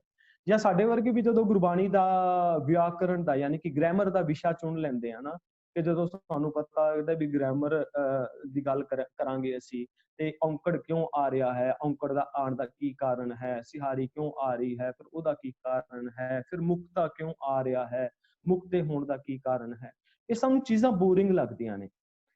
ਇਹਦਾ ਹੱਲ ਜਿਹੜੇ ਨੇ ਉਹ ਇਹ ਦੱਸਿਆ ਜਾਂਦਾ ਹੈ ਕਿ ਜੇ ਤੁਸੀਂ ਕਿਸੇ ਸ਼ੁਭ ਗੁਣ ਨੂੰ ਅਪਣਾਉਣਾ ਚਾਹੁੰਦੇ ਹੋ ਤੇ ਤੁਹਾਨੂੰ ਲੱਗਦਾ ਹੈ ਤੁਹਾਡਾ ਮਨ, ਜਿਵੇਂ ਕਿ ਅਸੀਂ ਗੱਲ ਸ਼ੁਰੂ ਕੀਤੀ ਸੀ ਨਾ ਕਿ ਸਿਚੁਏਟਿਡਨੈਸ, ਆਪਣੀ ਸਿਚੁਏਟਿਡਨੈਸ ਨੂੰ ਸਮਝ ਕੇ ਉਸ ਨੂੰ ਇਹ ਸਮਝੀਏ ਕਿ ਸਾਡਾ ਮਨ ਕਿਸੇ ਇੱਕ ਸ਼ੁਭ ਗੁਣ ਨੂੰ ਅਪਣਾਉਣਾ ਚਾਹੁੰਦਾ ਹੈ ਔਰ ਮੈਂ ਉਸ ਨੂੰ ਟਾਲ ਮਟੋਲ ਉਹਦੀ ਕਰਦਾ ਰਹਿਣਾ, ਮੈਂ ਉਸ ਨੂੰ ਅਪਣਾਉਣਾ ਵੀ ਚਾਹੁੰਦਾ ਪਰ ਮੈਂ ਉਹਨੂੰ ਪੈਂਡਿੰਗ ਪਾ ਕੇ ਰੱਖਦਾ। ਉਹਦੇ ਨਾਲ ਨਾ ਕ੍ਰੀਏਟਿਵਿਟੀ ਜੋੜ ਲਵੋ, ਉਹ ਚੰਗਾ ਲੱਗਣਾ ਸ਼ੁਰੂ ਹੋ ਜਾਵੇਗਾ। ਬੱਚਿਆਂ ਨੂੰ ਵੀ ਜੇ ਅਸੀਂ ਸਿੱਖਿਆ ਦੇਣੀ ਹੈ, ਕੋਈ ਚੀਜ਼ ਅਸੀਂ ਸਿਖਾਉਣੀ ਆ ਉਹਨਾਂ ਨੂੰ, ਉਹਦੇ ਨਾਲ ਕ੍ਰੀਏਟਿਵਿਟੀ ਜੋੜ ਦਵੋ, ਉਹਦੇ ਅੰਦਰ ਚੇਂਜ ਆਉਣਾ ਸ਼ੁਰੂ ਹੋ ਜਾਵੇਗਾ। ਕੋਰਸ ਦੇ ਦੌਰਾਨ ਨਾ ਆਪਣੇ ਇੱਕ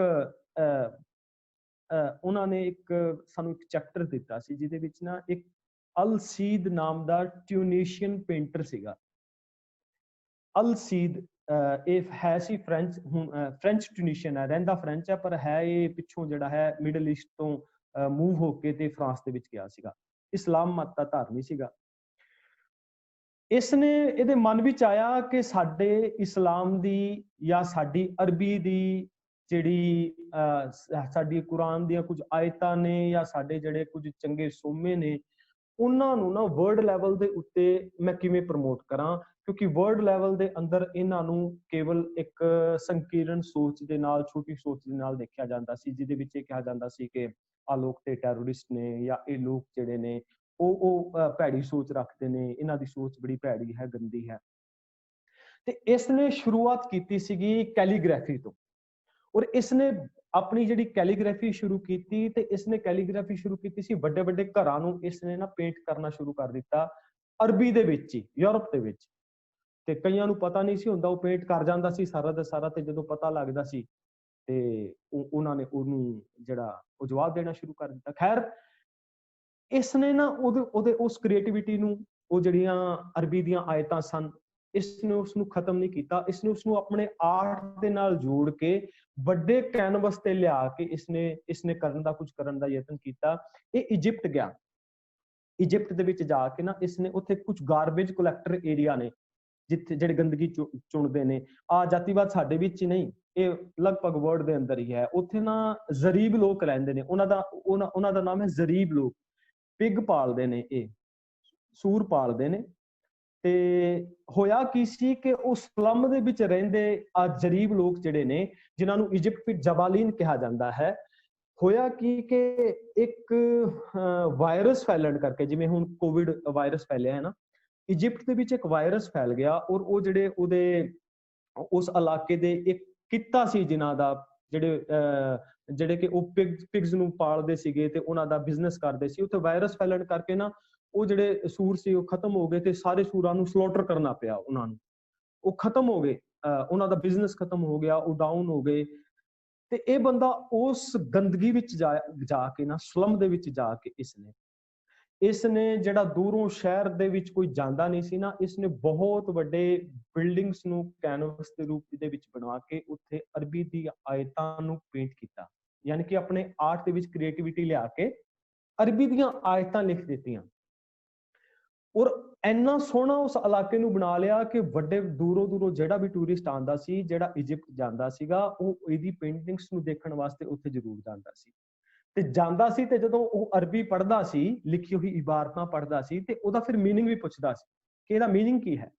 ਇਸੇ ਢੰਗ ਦੇ ਨਾਲ ਨਾ ਇੱਕ ਕੁਰਾਨ ਦੀ ਆਇਤਾਂ ਯੂਰਪੀਅਨਸ ਨੂੰ, ਅਮਰੀਕਨਸ ਨੂੰ, ਜਾਂ ਹੋਰ ਵੱਡੇ ਲੈਵਲ ਤੇ, ਦੇਖੋ ਜਿਹਦੀ ਗੱਲ ਹਾਰਵਰਡ ਯੂਨੀਵਰਸਿਟੀ ਦੇ ਵਿੱਚ ਕੋਰਸਿਸ ਵਿੱਚ ਹੋ ਰਹੀ ਹੈ, ਇਹਦਾ ਮਤਲਬ ਕੀ ਹੈ ਕਿ ਆਪਣੀ ਆਰਟ ਨੂੰ ਇਸ ਲੈਵਲ ਤੇ ਜਾ ਕੇ ਲੈ ਗਿਆ, ਕ੍ਰੀਏਟੀਵਿਟੀ ਬਣਾ ਕੇ, ਕਿ ਇਸਨੇ ਦੁਨੀਆ ਦੇ ਸਾਹਮਣੇ ਕੁਰਾਨ ਦੀਆਂ ਆਇਤਾਂ ਨੂੰ ਰੱਖ ਦਿੱਤਾ ਕਿ ਜਿਹੜਾ ਹੈ ਕੁਰਾਨ ਦੀਆਂ ਆਇਤਾਂ ਨੇ, ਇਹਦਾ ਇਹ ਮਤਲਬ ਹੈ। ਔਰ ਸਾਡਾ ਧਰਮ ਜਿਹੜਾ ਹੈ ਇਹ ਪੀਸਫੁਲ ਧਰਮ ਹੈ, ਜਿਹੜਾ ਕਿ ਦੁਨੀਆ ਨੂੰ ਸ਼ਾਂਤੀ ਦਾ ਸੰਦੇਸ਼ ਦਿੰਦਾ ਹੈ, ਪੀਸ ਦਾ ਸੰਦੇਸ਼ ਦਿੰਦਾ ਹੈ। ਇੱਕ ਆਰਟ ਸੀ ਨਾ, ਟਾਲਿਆ ਨਹੀਂ ਉਸਨੇ ਉਸ ਆਰਟ ਨੂੰ ਬੋਰਿੰਗ ਨਹੀਂ ਬਣਾਇਆ, ਉਸਨੇ ਉਸ ਆਪਣੇ ਹੁਨਰ ਨੂੰ ਬੋਰਿੰਗ ਨਹੀਂ ਬਣਾਇਆ, ਉਸਨੇ ਉਸ ਹੁਨਰ ਨੂੰ ਕ੍ਰੀਏਟੀਵਿਟੀ ਦੇ ਨਾਲ ਜੋੜ ਕੇ ਦੁਨੀਆ ਦੇ ਸਾਹਮਣੇ ਰੱਖ ਦਿੱਤਾ।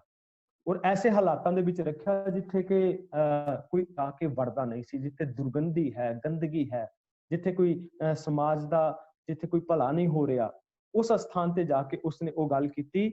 ਔਰ 1 ਸਾਲ ਵਿੱਚ ਉਸਨੇ France, north America, middle East ਦੇ ਵਿੱਚ ਜਾ ਕੇ ਆਪਣੀਆਂ ਪੇਂਟਿੰਗਸ ਵਰਲਡ ਲੈਵਲ ਤੇ ਉਸ ਰੂਪ ਦੇ ਅੰਦਰ ਉਸਨੇ ਬਣਾਈਆਂ।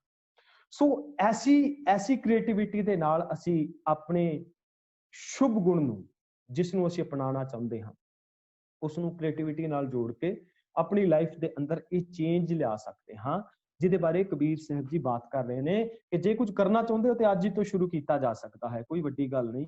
ਇੱਕ ਇਕੱਲਾ ਇਨਸਾਨ ਸ਼ੁਰੂ ਕਰ ਸਕਦਾ ਹੈ। ਇਕੱਲੇ ਇਨਸਾਨ ਦੇ ਅੰਦਰ ਇੰਨੀ ਕਾਬਲੀਅਤ ਹੈ ਕਿ ਉਹ ਇਸ ਦੁਨੀਆ ਦੇ ਅੰਦਰ ਕੁਝ ਵੀ ਅਚੀਵ ਕਰ ਸਕਦਾ ਹੈ। ਔਰ ਉਹ ਯਤਨ ਕਰੇ, ਅੱਜ ਤੋਂ ਸ਼ੁਰੂਆਤ ਕਰ ਦੇਵੇ, ਤੇ ਉਹ ਆਪਣੇ ਉਸ ਮਕਸਦ ਤੱਕ ਆਰਾਮ ਦੇ ਨਾਲ ਪਹੁੰਚ ਸਕਦਾ ਹੈ। ਸੋ ਕਬੀਰ ਸਾਹਿਬ ਜੀ ਇਸ ਪਾਵਨ ਸ਼ਲੋਕ ਦੇ ਅੰਦਰ ਸਾਨੂੰ ਸਮਝਾ ਰਹੇ ਨੇ ਕਿ ਕਬੀਰ ਟਾਲੈ ਟੋਲੈ ਦਿਨ ਗਿਆ, ਵਿਆਜ ਬਢਨ ਤੋਂ ਜਾਏ, ਨਾ ਹਰ ਭਜਿਓ ਨਾ ਖਤ ਫਟਿਓ, ਕਾਲ ਪਹੁੰਚੋ ਆਏ। ਕਿ ਜੇ ਉਸ ਆਤਮਕ ਮੌਤ ਤੋਂ ਅਸੀਂ ਬਚਣਾ ਚਾਹੁੰਦੇ ਹਾਂ ਤੇ ਫਿਰ ਸਾਨੂੰ ਕੋਈ ਨਾ ਕੋਈ ਚੰਗਾ ਕੰਮ ਕਰਨ ਵਾਸਤੇ ਤਤਪਰ ਰਹਿਣਾ ਪਵੇਗਾ, ਅੱਜ ਤੋਂ ਸ਼ੁਰੂ ਕਰਨਾ ਪਵੇਗਾ। ਜਿੱਦਾਂ ਫਰੀਦ ਜੀ ਕਹਿੰਦੇ ਨੇ, ਆਜ ਮਿਲਾਵਾਂ ਸ਼ੇਖ ਫਰੀਦ, ਹੁਣੇ ਤੋਂ ਸ਼ੁਰੂ ਕਰਨਾ ਪਵੇਗਾ। ਹੈ ਹਜੂਰ ਕਤ ਦੂਰ ਬਤਾਓ, ਦੁੰਦਰ ਬਾਂਧੋ ਸੁੰਦਰ ਪਾਵੋ। ਕਿ ਹੁਣੇ ਤੋਂ ਮੈਨੂੰ ਉਹ ਕਰਨਾ ਪਵੇਗਾ ਕਿ ਮੈਂ ਜਿਹੜਾ ਆਪਣੇ ਮਨ ਦੇ, ਜਿਹੜੇ ਮੇਰੇ ਮਨ ਦੇ ਦਵੰਦ ਨੇ, ਇਸ ਦਵੰਦ ਨੂੰ ਮੈਂ ਕੰਟਰੋਲ ਕਰ ਸਕਾਂ। ਅੱਜ ਤੋਂ ਇਹਦੀ ਸ਼ੁਰੂਆਤ ਕਰਨੀ ਪਵੇਗੀ ਤਾਂ ਕਿ ਮੈਂ ਉਸ ਅਕਾਲ ਪੁਰਖ ਵਾਹਿਗੁਰੂ ਦੇ ਨਾਲ ਮੇਰਾ ਮਿਲਾਪ ਹੋ ਸਕੇ। ਉਹ ਕਿਵੇਂ ਹੋ ਸਕਦਾ ਹੈ? ਇੱਕ ਟੈਕਨੀਕ ਨੂੰ ਅਸੀਂ ਅਪਣਾ ਸਕਦੇ ਹਾਂ। ਕਈ ਵਾਰੀ ਸਾਨੂੰ ਬੋਰਿੰਗ ਲੱਗਦੀ ਹੈ ਕੋਈ ਚੀਜ਼, ਪਰ ਉਸਨੂੰ ਅਸੀਂ ਇੰਜੋਏ ਕਰਨਾ ਸਿੱਖ ਸਕਦੇ ਹਾਂ। ਜਿਵੇਂ 25 ਮਿੰਟ ਰੱਖ ਲਓ ਬਾਣੀ ਪੜ੍ਹਨ ਦੇ, ਕਿ ਅਸੀਂ 25 ਮਿੰਟ ਬਾਣੀ ਪੜ੍ਹਨੀ ਹੈ, 25 ਮਿੰਟ ਅਰਥ ਪੜ੍ਹਨੇ ਨੇ, ਜਾਂ 10 ਮਿੰਟ ਅਸੀਂ ਅਰਥ ਪੜ੍ਹਨੇ ਨੇ। ਘੱਟੋ ਘੱਟ ਵੈਸੇ 25 ਮਿੰਟ ਦਾ ਟੈਕਨੀਕਸ ਦੱਸੀ ਜਾਂਦੀ ਹੈ ਵੀ 25 ਮਿੰਟ ਤੁਸੀਂ ਲਗਾਤਾਰ ਸਟੱਡੀ ਕਰੋ, 5 ਮਿੰਟ ਦੀ ਬ੍ਰੇਕ ਲੈ ਲਓ। ਔਰ ਉਸ 5 ਮਿੰਟ ਦੀ ਬ੍ਰੇਕ ਦੇ ਵਿੱਚ ਨਾ ਤੇ ਫੋਨ ਯੂਜ਼ ਕਰੋ ਤੇ ਨਾ ਹੀ ਕੋਈ ਹੋਰ ਜਿਹੜਾ ਮੀਡੀਆ ਦਾ ਕੋਈ ਵੀ ਢੰਗ ਤਰੀਕਾ ਹੈ, ਜਿਹੜਾ ਟੈਲੀਵਿਜ਼ਨ ਹੈ ਜਾਂ ਹੋਰ ਕੋਈ ਚੀਜ਼ ਹੈ ਜਿਹੜੀ ਤੁਹਾਡੇ ਉਸ ਸੋਚ ਨੂੰ ਭਟਕਾ ਦੇਵੇ, ਉਹਦੀ ਵਰਤੋਂ ਨਾ ਕਰੋ। ਹਾਂ, ਪਾਣੀ ਪੀਓ, ਘੁੰਮੋ, ਫਿਰ 5 ਮਿੰਟ ਤੋਂ ਬਾਅਦ, 5 ਮਿੰਟ ਰੈਸਟ ਤੋਂ ਬਾਅਦ ਫਿਰ ਉਹ 25 ਮਿੰਟ ਜਿਹੜਾ ਹੈ ਉਹ ਆਪਣੇ ਉਸ ਅਧਿਐਨ ਤੇ ਲਾਓ, ਜਾਂ ਆਪਣਾ ਕੋਈ ਵੀ ਕੰਮ ਜੋ ਤੁਸੀਂ ਕਰਨਾ ਚਾਹੁੰਦੇ ਹੋ, ਜੋ ਤੁਸੀਂ ਗੋਲ ਪੂਰਾ ਕਰਨਾ ਚਾਹੁੰਦੇ ਹੋ, ਜੋ ਤੁਸੀਂ ਕੰਮ ਕਰਨਾ ਚਾਹੁੰਦੇ ਹੋ, ਜਿਹੜਾ ਤੁਸੀਂ ਗੋਲ ਹਾਸਲ ਕਰਨਾ ਚਾਹੁੰਦੇ ਹੋ, ਉਹਦੇ ਵਾਸਤੇ 25-25 ਮਿੰਟ ਜਿਹੜੇ ਨੇ ਉਹਦੇ 3 ਸੈਸ਼ਨ ਲੈ ਕੇ ਉਹਦਾ ਕੰਮ ਕਰਨਾ ਸ਼ੁਰੂ ਕਰ ਦਵੋ। ਜਦੋਂ ਤੱਕ ਤੁਹਾਡਾ ਟਾਸਕ ਕੰਪਲੀਟ ਨਾ ਹੋਵੇ, ਫੋਨ ਤੇ ਸੋਸ਼ਲ ਮੀਡੀਆ ਤੋਂ ਦੂਰ ਰਹੋ। ਫਿਰ ਟਾਲ ਮਟੋਲ ਕਰਨ ਦਾ ਇੱਕ ਹੋਰ ਬਹਾਨਾ ਹੁੰਦਾ ਸਾਨੂੰ ਕਿ ਸਾਨੂੰ ਚੇਤਾ ਹੀ ਨਹੀਂ ਰਿਹਾ। ਆਪਣੀ ਟੂ ਡੂ ਲਿਸਟ ਬਣਾਉਣਾ ਸ਼ੁਰੂ ਕਰੋ ਕਿ ਅੱਜ ਤੋਂ ਅਸੀਂ ਇਹ ਬਣਾਉਂਦੇ ਹਾਂ ਕਿ ਹਾਂ ਜੋ ਸਾਡੇ ਕੋਲ ਆ ਲਿਖਿਆ ਹੈ, ਕਿ ਜਿਹਦੇ ਅੰਦਰ ਮੈਨੂੰ ਪਤਾ ਹੋਵੇ ਕਿ ਮੈਂ ਆਪਣੇ ਆਉਣ ਵਾਲੇ ਸਮੇਂ ਦੇ ਅੰਦਰ ਇੰਨੇ ਸਮੇਂ ਦੇ ਵਿੱਚ ਆਪਣੀ ਇਸ ਪ੍ਰੋਬਲਮ ਤੋਂ ਛੁਟਕਾਰਾ ਪ੍ਰਾਪਤ ਕਰ ਲਵਾਂਗਾ। ਟਾਈਮ ਪੀਰੀਅਡ ਸੈੱਟ ਕਰੋ। ਸਪੋਜ਼ ਕਰੋ ਕਿ ਹਫਤਾ ਇੱਕ ਅਸੀਂ ਲੈ ਲਿਆ, ਔਰ ਇੱਕ ਹਫਤੇ ਦੇ ਅੰਦਰ ਅਸੀਂ ਸੋਚ ਲਿਆ ਕਿ ਅਸੀਂ ਜਪਜੀ ਸਾਹਿਬ ਦੇ ਅਰਥ ਪੂਰੇ ਕਰਨੇ ਨੇ। ਫਿਰ ਉਸ ਪੌੜੀਆਂ ਦੇ ਹਿਸਾਬ ਦੇ ਨਾਲ ਅਸੀਂ ਵੰਡ ਲਓ ਉਹਨੂੰ ਕਿ ਕਿੰਨੇ ਪੌੜੀਆਂ ਅਸੀਂ ਡੇਲੀ ਕਰਨੀਆਂ ਨੇ, ਉਹਦੇ ਅਰਥ ਅਸੀਂ ਕਿਸ ਢੰਗ ਦੇ ਨਾਲ ਇੱਕ ਹਫਤੇ ਦੇ ਅੰਦਰ ਉਹਨੂੰ ਕੰਪਲੀਟ ਕਰ ਦੇਣਾ ਹੈ। ਯਾਨੀ ਕਿ ਇੱਕ ਟਾਈਮ ਮਿਥ ਕੇ, ਟੂ ਡੂ ਲਿਸਟ ਬਣਾ ਕੇ, ਟਾਈਮ ਮਿਥ ਕੇ ਉਹਦੇ ਉੱਤੇ ਕੰਮ ਕਰਨ ਦਾ ਯਤਨ ਕਰਦੇ ਰਹੋ। ਤੇ ਜੇ ਅਸੀਂ ਟਾਲਦੇ ਰਹੇ ਤੇ ਫਿਰ ਕੀ ਹੋਏਗਾ? ਅਸੀਂ ਖੁਦ ਦੇ ਅੰਦਰ ਕੋਈ ਚੰਗੀ ਗੁਣਾ ਦਾ ਜਿਹੜਾ ਹੈ ਉਹ ਵਾਧਾ ਨਹੀਂ ਕੀਤਾ। ਟਾਲਣ ਕਰਕੇ ਅੱਜ ਸਾਡਾ ਇਹ ਹਾਲ ਹੋ ਗਿਆ ਕਿ ਵਿਕਾਰ ਸਾਨੂੰ ਚਿੰਬੜ ਗਏ। ਫਿਰ ਕੀ ਹੋਏਗਾ ਕਿ ਜਦੋਂ ਅਸੀਂ ਕੌਮੀ ਪੱਧਰ ਤੇ ਦੇਖਾਂਗੇ, ਆ ਜਿਹੜਾ ਡੇਰਾਵਾਦ ਪਨਪਿਆ ਹੈ, ਇਹਦਾ ਕਾਰਨ ਹੀ ਇਹੀ ਹੈ ਕਿ ਅਸੀਂ ਟਾਲਦੇ ਰਹੇ। ਪਹਿਲਾਂ ਟਾਲਦੇ ਰਹੇ ਕਿ ਚਲੋ ਠੀਕ ਹੈ, ਡੇਰਾਵਾਦ ਫੈਲ ਰਿਹਾ, ਕੋਈ ਗੱਲ ਨਹੀਂ, ਕੋਈ ਗੱਲ ਨਹੀਂ, ਗੁਰੂ ਸਾਹਿਬ ਜੀ ਦੇ ਆਸ਼ੇ ਮੁਤਾਬਕ ਗੱਲਾਂ ਹੋ ਰਹੀਆਂ ਨੇ, ਕੋਈ ਗੱਲ ਨਹੀਂ, ਸਾਨੂੰ ਕੋਈ ਲੋੜ ਨਹੀਂ। ਅੱਜ ਜਿਹੜਾ ਇਹ ਮੀਡੀਆ ਦੇ ਰਾਹੀਂ ਅਸੀਂ ਸਾਰੇ ਕਲਾਸਿਸ ਦੇ ਨਾਲ ਜੁੜ ਰਹੇ ਹਾਂ, ਜਾਂ ਵਰਲਡ ਲੈਵਲ ਤੇ ਜਿਹੜੀਆਂ ਚੀਜ਼ਾਂ ਹੋ ਰਹੀਆਂ ਨੇ, ਪਹਿਲਾਂ ਹੋਣੀਆਂ ਚਾਹੀਦੀਆਂ ਸੀਗੀਆਂ। ਆ ਜਿਹੜਾ ਪ੍ਰਚਾਰ ਦਾ ਜਿਹੜਾ ਢੰਗ ਤਰੀਕਾ ਹੈ, ਇਹ ਪਹਿਲਾਂ ਤੋਂ ਇਹ ਚੀਜ਼ਾਂ ਜਿਹੜੀਆਂ ਨੇ ਉਹ ਸ਼ੁਰੂ ਹੋਣੀਆਂ ਚਾਹੀਦੀਆਂ ਸੀਗੀਆਂ। ਗੁਰਦੁਆਰੇ ਸਾਹਿਬਾਨਾਂ ਦੇ ਅੰਦਰ ਸਾਡੇ ਇੱਥੇ ਇੰਡੀਆ ਦੇ ਵਿੱਚ ਤੇ ਚਲੋ ਬਾਹਰਲੇ ਦੇਸ਼ਾਂ ਦੇ ਅੰਦਰ ਤੇ ਫਿਰ ਵੀ ਬਹੁਤ ਸਾਰੀ ਅਵੇਅਰਨੈਸ ਆ ਚੁੱਕੀ ਹੈ। ਇੰਡੀਆ ਦੇ ਵਿੱਚ ਹਲੇ ਵੀ ਐਸੀ ਸੋਚ ਜਿਹੜੀ ਹੈ ਉਹ ਸੋਚ ਜਿਹੜੀ ਹੈ ਆਮ ਗੁਰਦੁਆਰੇ ਸਾਹਿਬਾਨਾਂ ਦੇ ਜਿਹੜੇ ਮੈਂਬਰਸ ਨੇ ਜਾਂ ਜਿਹੜੇ ਲੋਕਲ ਕਮੇਟੀਜ਼ ਨੇ, ਉਹਨਾਂ ਦੇ ਅੰਦਰ ਇਹ ਸੋਚ ਜਿਹੜੀ ਹਲੇ ਤੱਕ ਪੂਰਨ ਤੌਰ ਤੇ ਉਹਦਾ ਵਾਧਾ ਨਹੀਂ ਹੋ ਪਾਇਆ। ਇਹੀ ਕਾਰਨ ਹੈ ਕਿ ਅਸੀਂ ਅਵੇਸਲੇ ਹੋ ਗਏ, ਔਰ ਆ ਜਿਹੜੇ ਲੋਕਾਂ ਦਾ ਜਿਹੜੀ ਇੱਕ ਸੋਚ ਹੈ, ਜਿਹੜਾ ਇੱਕ ਥਿੰਕ ਟੈਂਕਸ ਨੇ ਜਿਹੜੇ ਸਿੱਖੀ ਦੇ ਵਿਰੋਧੀ ਨੇ, ਭਾਵੇਂ ਉਹ ਕਿਹੜੀ ਸੰਸਥਾਵਾਂ ਦਾ ਉਹਨਾਂ ਨੂੰ ਤੁਸੀਂ ਨਾਮ ਦੇ ਸਕਦੇ ਹੋ, ਬਹੁਤ ਸਾਰੀਆਂ ਸੰਸਥਾਵਾਂ ਕੰਮ ਕਰ ਰਹੀਆਂ ਨੇ, ਜਿਨ੍ਹਾਂ ਦੇ ਕੋਲ ਬਹੁਤ ਸਾਰੇ ਇੰਟੈਲੈਕਚੁਅਲਸ ਨੇ, ਜਿਨ੍ਹਾਂ ਦੇ ਕੋਲ ਆਉਣ ਵਾਲੇ ਸਮੇਂ ਦੇ ਆਉਣ ਵਾਲੇ 50 ਔਰ 100 ਸਾਲ ਦਾ ਖਾਕਾ ਪੂਰਾ ਦਾ ਪੂਰਾ ਤਿਆਰ ਹੈ, ਔਰ ਉਹਦੇ ਉੱਤੇ ਅੱਜ ਤੋਂ ਕੰਮ ਕਰਨਾ ਉਹਨਾਂ ਨੇ ਸ਼ੁਰੂ ਵੀ ਕਰ ਦਿੱਤਾ ਹੈ ਕਿ ਅੱਜ ਤੋਂ 100 ਸਾਲ ਬਾਅਦ ਅਸੀਂ ਸਿੱਖੀ ਦੀ ਰੂਪ ਰੇਖਾ ਕਿਸ ਰੂਪ ਦੇ ਅੰਦਰ ਦੇਖਾਂਗੇ, ਉਹਦੇ ਵਾਸਤੇ ਉਹ ਕੰਮ ਹੁਣੇ ਤੋਂ ਕਰ ਰਹੇ ਨੇ, ਅੱਜ ਤੋਂ ਕਰ ਰਹੇ ਨੇ। ਸਾਡੇ ਕੋਲ ਕੀ ਪਲੈਨਿੰਗ ਹੈ ਇਹਦੇ ਵਾਸਤੇ ਕਿ ਅਸੀਂ ਕਿਵੇਂ ਉਹਨਾਂ ਦੇ ਇਹਨਾਂ ਹਮਲਿਆਂ ਤੋਂ ਬਚ ਸਕਦੇ ਹਾਂ? ਕਿਵੇਂ ਉਹ ਸਾਨੂੰ ਗੁਰਦੁਆਰੇ ਸਾਹਿਬਾਨਾਂ ਨੂੰ ਉਹਨਾਂ ਨੇ ਇੱਕ ਹੋਰ ਹੀ ਰੂਪ ਦੇ ਕੇ ਰੱਖ ਦਿੱਤਾ, ਔਰ ਸਾਡੀਆਂ ਅੱਖਾਂ ਦੇ ਸਾਹਮਣੇ ਸਾਰਾ ਕੁਝ ਹੋ ਰਿਹਾ ਔਰ ਅਸੀਂ ਦੇਖ ਰਹੇ ਹਾਂ। ਕਾਰਨ ਇਹ ਹੈ ਕਿ ਅਸੀਂ ਅਵੇਸਲੇ ਹਾਂ, ਅਸੀਂ ਆਪ ਕੁਝ ਯਤਨ ਨਹੀਂ ਕਰਨਾ ਚਾਹੁੰਦੇ, ਆਪ ਅਸੀਂ ਅਵੇਸਲੇ ਹੋ ਕੇ ਬਹਿ ਗਏ। ਸਾਡਾ ਅੰਦਰ ਟਾਲ ਮਟੋਲ ਵਾਲੀ ਅਵਸਥਾ ਆ ਗਈ, ਡੇਰਾਵਾਦ ਪਨਪ ਗਿਆ। ਫਿਰ ਪੋਲੀਟੀਕਲੀ ਤੌਰ ਤੇ ਕਰਪਸ਼ਨ ਜਿਹੜੀ ਆਈ ਉਹ ਵਿਕਰਾਲ ਰੂਪ ਲੈ ਗਈ। ਸਾਡੀਆਂ ਜਿਹੜੀਆਂ ਆਪਣੀਆਂ ਖੁਦ ਦੀਆਂ ਜਥੇਬੰਦੀਆਂ ਨੇ, ਉਹ ਜਥੇਬੰਦੀਆਂ ਜੋ ਕੁਝ ਕਰ ਰਹੀਆਂ ਨੇ ਅੱਜ ਦੇ ਦੌਰ ਦੇ ਅੰਦਰ, ਔਰ ਉਹਨਾਂ ਨੂੰ ਬਣਾਉਣ ਵਾਲੇ ਵੀ ਅਸੀਂ ਆਪ ਹੀ ਬਣਾਉਂਦੇ ਹਾਂ ਉਹਨਾਂ ਨੂੰ। ਸਾਡੇ ਕੋਲ ਕੋਈ ਇੱਕ ਵੀ ਐਸਾ ਸੁਹਿਰਦ ਲੀਡਰ ਸਾਡੀ ਕੌਮ ਦੇ ਕੋਲ ਨਹੀਂ ਦਿਸਦਾ। ਜਦੋਂ ਅਸੀਂ ਆਪਣੇ ਇੰਡੀਆ ਦੇ ਅੰਦਰ ਇਹ ਦੇਖਦੇ ਹਾਂ, ਆਲੇ ਦੁਆਲੇ ਬਾਤ ਸੋਚਦੇ ਹਾਂ ਕਿ ਐਸਾ ਕੋਈ ਇੱਕ ਸੁਹਿਰਦ ਲੀਡਰ ਨਹੀਂ ਦਿਸਦਾ ਕਿ ਜਿਹੜਾ ਕੌਮ ਦੀ ਗੱਲ ਕਰਦਾ ਹੋਵੇ, ਜਿਹੜਾ ਸੱਚੇ ਮਨ ਦੇ ਨਾਲ ਆਪਣੀ ਕੌਮ ਦੇ ਵਾਸਤੇ ਜੁੜਿਆ ਹੋਵੇ, ਜਾਂ ਜਿਹਦੇ ਕੋਲ ਐਸਾ ਕੋਈ ਪਲੈਨਿੰਗ ਹੋਵੇ ਜਿਹਦੇ ਕਰਕੇ ਅਸੀਂ ਇਹਨਾਂ ਸਾਰਿਆਂ ਹੱਲਿਆਂ ਤੋਂ, ਇਹਨਾਂ ਸਾਰਿਆਂ ਹਮਲਿਆਂ ਤੋਂ ਬਚਿਆ ਜਾ ਸਕਦਾ ਹੋਵੇ। ਐਸਾ ਸਾਡੇ ਕੋਲ ਕੋਈ ਪਲਾਨ ਨਹੀਂ। ਤੇ ਫਿਰ ਕੀ ਹੋਏਗਾ? ਉਹ ਜਿਵੇਂ ਕਬੂਤਰ ਅੱਖਾਂ ਮੀਟ ਕੇ ਬਹਿ ਜਾਂਦਾ ਹੈ ਕਿ ਬਿੱਲੀ ਨੇ ਆਣਾ ਤੇ ਮੈਂ ਸ਼ਾਇਦ ਅੱਖਾਂ ਮੀਟ ਕੇ ਬਚ ਜਾਵਾਂਗਾ, ਨਹੀਂ ਬਚੇਗਾ ਨਹੀਂ, ਫਿਰ ਤੇ ਉਸਨੇ ਖਾ ਹੀ ਜਾਣਾ ਹੈ।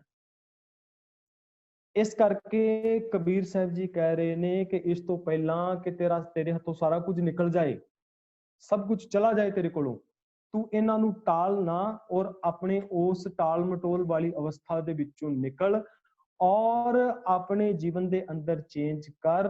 ਅੱਜ ਤੋਂ ਚੇਂਜ ਕਰਨਾ ਸ਼ੁਰੂ ਕਰ, ਔਰ ਅੱਜ ਤੋਂ ਹੀ ਆਪਣੇ ਆਲੇ ਦੁਆਲੇ ਨੂੰ ਵੀ ਮੋਟੀਵੇਟ ਕਰ ਕਿ ਅਸੀਂ ਆਪਣੀ ਲਾਈਫ ਦੇ ਅੰਦਰ ਟਾਲ ਮਟੋਲ ਵਾਲੀ ਅਵਸਥਾ ਦੇ ਅੰਦਰ ਨਹੀਂ ਰਹਿਣਾ। ਜਿਵੇਂ ਕਿ ਸਟੂਡੈਂਟਸ ਨੇ ਜਿਨ੍ਹਾਂ ਨੂੰ ਜ਼ਿੰਮੇਵਾਰੀ ਦਾ ਉਦੋਂ ਅਹਿਸਾਸ ਨਹੀਂ ਹੁੰਦਾ, टाल मटोल इसे करके करता, स्टूडेंट भी इसे करके करता कि ਉਹਦੇ ਹੱਥ ਦੇ ਅੰਦਰ ਟੀਵੀ ਮੋਬਾਈਲ ਦੇ ਦਿੱਤਾ ਜਾਂਦਾ ਹੈ ਬਚਪਨ ਤੋਂ ਹੀ। ਇੱਥੇ ਇੰਡੀਆ ਦੇ ਵਿੱਚ ਤੇ ਅਸੀਂ ਦੇਖਦੇ ਹਾਂ ਕਿ ਬੱਚਾ ਮਾੜਾ ਜਿਹਾ ਹੁੰਦਾ ਹੈ ਤੇ ਮਾਤਾ ਪਿਤਾ ਕੀ ਕਰਦੇ ਨੇ ਕਿ ਉਹ ਉਸ ਨੂੰ ਪੜ੍ਹਾਈ ਵਾਸਤੇ ਮੋਟੀਵੇਟ ਤੇ ਕਰਦੇ ਨਹੀਂ। ਉਹ ਸੋਚਦੇ ਨੇ ਵੀ ਬੱਚਾ ਰੋ ਰਿਹਾ, ਉਹਦੇ ਹੱਥ ਦੇ ਵਿੱਚ ਬਚਪਨ ਤੋਂ ਹੀ ਮੋਬਾਈਲ ਦੇਣਾ ਸ਼ੁਰੂ ਕਰ ਦਿੰਦੇ ਨੇ। ਤੇ ਟਾਲ ਮਟੋਲ ਵਾਲੀ ਅਵਸਥਾ ਜਿਹੜੀ ਬਚਪਨ ਤੋਂ ਹੀ ਬੱਚੇ ਦੇ ਅੰਦਰ ਪਾ ਦਿੱਤੀ ਜਾਂਦੀ ਹੈ ਔਰ ਜਦੋਂ ਤੱਕ ਉਹ ਆਪਣੀ ਲਾਈਫ ਦੇ ਅੰਦਰ ਅੱਗੇ ਜਾਂਦਾ ਹੈ ਤੇ ਉਹਦੇ ਲਾਈਫ ਦੇ ਅੰਦਰ ਫਿਰ ਇਹ ਜਿਹੜੀਆਂ ਨੇ ਇਹ ਕਮੀਆਂ ਆਉਣੀਆਂ ਸ਼ੁਰੂ ਹੋ ਜਾਂਦੀਆਂ ਨੇ। ਇਸ ਤੋਂ ਅਗਲੇਰਾ ਸ਼ਲੋਕ ਜਿਹੜਾ ਕਬੀਰ ਸਾਹਿਬ ਜੀ ਦਾ ਪਾਵਨ ਸ਼ਲੋਕ ਹੈ ਜੋ ਕਿ ਬੜਾ ਪਿਆਰਾ ਬਚਨ ਕਰਦੇ ਨੇ। ਕਬੀਰ ਸਾਹਿਬ ਜੀ ਦੇ ਇਹਨਾਂ ਸ਼ਲੋਕਾਂ ਤੋਂ ਬਾਅਦ ਦੋ ਜਿਹੜੇ ਸ਼ਲੋਕ ਨੇ, ਇਹ ਜਿਹੜੇ ਦੋ ਸ਼ਲੋਕ ਨੇ 209 ਔਰ 210, ਇਹ ਸ਼ਲੋਕ ਗੁਰੂ ਅਰਜਨ ਦੇਵ ਮਹਾਰਾਜ ਜੀ ਦੇ ਸ਼ਲੋਕ ਨੇ। ਮਹਿਲਾ ਪੰਜਵਾਂ। ਕਬੀਰ ਕੂਕਰ ਭੌਂਕਣਾ, ਕਰੰਗ ਪਿਛੈ ਉਠ ਧਾਏ, ਕਰਮੀ ਸਤਿਗੁਰ ਪਾਇਆ, ਜਿਨ ਹਉ ਲਿਆ ਛਡਾਏ। ਹੁਣ ਇਹ ਸ਼ਲੋਕ ਜਿਹੜਾ ਹੈ ਨਾ 200 ਨੰਬਰ ਵਾਲਾ ਸ਼ਲੋਕ, ਇਹ ਗੁਰੂ ਅਰਜਨ ਸਾਹਿਬ ਦੇ 211 ਤੱਕ ਸ਼ਾਇਦ ਇਹ ਸ਼ਲੋਕ ਜਿਹੜੇ ਨੇ ਇਹ ਚੱਲਦੇ ਨੇ। ਮਹਿਲਾ ਪੰਜਵਾਂ ਸਿਰਲੇਖ ਇਸ ਕਰਕੇ ਆਇਆ ਹੈ ਕਿ ਜਦੋਂ ਕੋਈ ਸ਼ਲੋਕ ਨੂੰ ਸਪਸ਼ਟ ਕਰਨਾ ਹੋਵੇ ਜਾਂ ਆਪਣਾ ਕੋਈ, ਜਿੱਥੇ ਗੁਰੂ ਸਾਹਿਬ ਨੂੰ ਲੱਗਦਾ ਸੀ ਕਿ ਮੈਨੂੰ ਆਪਣਾ ਵਿਜ਼ਨ ਵੀ ਇੱਥੇ ਦੇ ਕੇ ਇਸ ਸ਼ਲੋਕ ਨੂੰ ਹੋਰ ਖੋਲ ਦੇਣਾ ਚਾਹੀਦਾ ਹੈ ਤਾਂ ਕਿ ਜਿਹੜਾ ਆਮ ਪੜ੍ਹਨ ਵਾਲਾ ਹੈ ਉਸ ਨੂੰ ਇਹ ਗੱਲ ਸਮਝ ਆ ਸਕੇ, ਉਹ ਸਿੱਖ ਸਮਝ ਸਕਣ ਕਿ ਅਸਲ ਵਿੱਚ ਕਬੀਰ ਸਾਹਿਬ ਜੀ ਇਹਦੇ ਅੰਦਰ ਕੀ ਕਹਿਣਾ ਚਾਹ ਰਹੇ ਨੇ। ਜਿੱਦਾਂ ਬਾਬਾ ਫਰੀਦ ਜੀ ਦੇ ਸ਼ਲੋਕਾਂ ਦਾ ਜਦੋਂ ਅਸੀਂ ਅਧਿਐਨ ਕਰਦੇ ਹਾਂ, ਉਹਨਾਂ ਵਿੱਚ ਵੀ ਗੁਰੂ ਅਰਜਨ ਸਾਹਿਬ ਜੀ ਨੇ ਆਪਣੇ ਸ਼ਲੋਕਾਂ ਨੂੰ ਦਰਜ ਕੀਤਾ ਹੈ, ਕਿਉਂਕਿ ਇਹ ਇੱਕ ਗੁਰਬਾਣੀ ਦੀ ਤਰਤੀਬ ਜਦੋਂ ਭਾਈ ਗੁਰਦਾਸ ਜੀ ਲਿਖਾਰੀ ਸੀਗੇ, ਜਦੋਂ ਲਿਖ ਰਹੇ ਸਨ ਤੇ ਉਹਨਾਂ ਨੂੰ ਤਾਕੀਦ ਕਰ ਦਿੰਦੇ ਸੀ ਕਿ ਜਿੱਥੇ ਕਿ ਕੁਝ ਖੁਲਾਸਾ ਕਰਨਾ ਹੈ ਸਾਨੂੰ ਗੁਰੂ ਅਮਰਦਾਸ ਜੀ ਦੇ ਸ਼ਲੋਕ ਮਿਲ ਜਾਂਦੇ ਨੇ, ਗੁਰੂ ਅਰਜਨ ਦੇਵ ਸਾਹਿਬ ਜੀ ਦੇ ਸ਼ਲੋਕ ਮਿਲ ਜਾਂਦੇ ਨੇ। ਜਿਵੇਂ ਬਾਬਾ ਫਰੀਦ ਜੀ ਦਾ ਸ਼ਲੋਕ ਹੈ, ਫਰੀਦਾ ਮੈਂ ਜਾਣਿਆ ਦੁੱਖ ਮੁਝਕੂ, ਦੁੱਖ ਸਵਾਇਆ ਜਗ, ਉੱਚਾ ਚੜ ਕੇ ਦੇਖਿਆ ਘਰ ਘਰ ਇਹ ਅੱਗ। ਕਹਿੰਦੇ ਨੇ ਵੀ ਜਦੋਂ ਮੈਂ ਆਪਣੀ ਮਾਨਸਿਕਤਾ ਨੂੰ ਚੇਰੀ ਲੈ ਕੇ ਗਿਆ, ਮੈਨੂੰ ਸਾਰੇ ਘਰਾਂ ਦੇ ਅੰਦਰ ਦੁੱਖਾਂ ਦੀ ਅੱਗ ਲੱਗ ਰਹੀ ਹੈ। ਕਿਤੇ ਟਪਲਾ ਨਾ ਖਾ ਜਾਣ ਕੋਈ, ਕਿਤੇ ਕੋਈ ਕਿਸੇ ਦੇ ਅੰਦਰ ਇਹ ਨਾ ਸੋਚ ਆ ਜਾਵੇ ਕਿ ਬਾਬਾ ਫਰੀਦ ਜੀ ਨਿਰਾਸ਼ਾਵਾਦੀ ਸੀਗੇ, ਬਾਬਾ ਫਰੀਦ ਜੀ ਕਿਤੇ ਨਿਰਾਸ਼ ਹੋ ਗਏ ਸੀ। ਨਹੀਂ, ਭਗਤ ਕਦੇ ਨਿਰਾਸ਼ ਨਹੀਂ ਹੁੰਦੇ ਔਰ ਨਾ ਹੀ ਉਹਨਾਂ ਨੇ ਇਹ ਆਪਣੇ ਉੱਤੇ ਲੈ ਕੇ ਟੁਕਾ ਕੇ ਇਹ ਗੱਲ ਆਖੀ ਹੁੰਦੀ ਹੈ। ਉਹ ਸਾਨੂੰ ਸਿਖਾਉਣ ਵਾਸਤੇ ਸਮਝਾ ਰਹੇ ਨੇ। ਫਿਰ ਉਸ ਸ਼ਲੋਕ ਤੋਂ ਅਗਲੇਰਾ ਸ਼ਲੋਕ ਜਦੋਂ ਅਸੀਂ ਪੜ੍ਹਦੇ ਹਾਂ ਉਹਦੇ ਵਿੱਚ ਮਹਿਲਾ ਪੰਜਵਾਂ ਹੀ ਹੈ, ਉਹਦੇ ਵਿੱਚ ਲਿਖਦੇ ਨੇ ਫਰੀਦਾ ਭੂਮ ਰੰਗਾਵਲੀ, ਵੀ ਧਰਤੀ ਦੁੱਖਾਂ ਭਰੀ ਨਹੀਂ ਹੈ। ਫਰੀਦਾ ਭੂਮ ਰੰਗਾਵਲੀ, ਮੰਜ ਵਿਸੂਲਾ ਬਾਗ। ਇਹਦੇ ਕਹਿੰਦੇ ਨੇ ਧਰਤੀ ਤੇ ਸੁੱਖਾਂ ਭਰੀ ਧਰਤੀ ਹੈ, ਬਸ ਇਹਦੇ ਅੰਦਰ ਇੱਕ ਬਾਗ ਕ੍ਰੀਏਟ ਕਰ ਲਿਆ। ਵਿਸੂਲਾ ਕਹਿੰਦੇ ਨੇ ਜ਼ਹਿਰ ਭਰਿਆ, ਕਿ ਇੱਕ ਜ਼ਹਿਰ ਭਰਿਆ ਬਾਗ ਬਣਾ ਲਿਆ। ਕਿਸਨੇ ਬਣਾਇਆ? ਬੰਦੇ ਨੇ ਬਣਾ ਲਿਆ। ਇਹ ਬੰਦਿਆਂ ਨੇ ਬਣਾ ਲਿਆ ਜ਼ਹਿਰ ਭਰਿਆ ਬਾਗ। ਜੋ ਜਨ ਪੀਰ ਨਵਾਜਿਆ ਤਿਨਾ ਅੰਚ ਨਾ ਲਾਗ।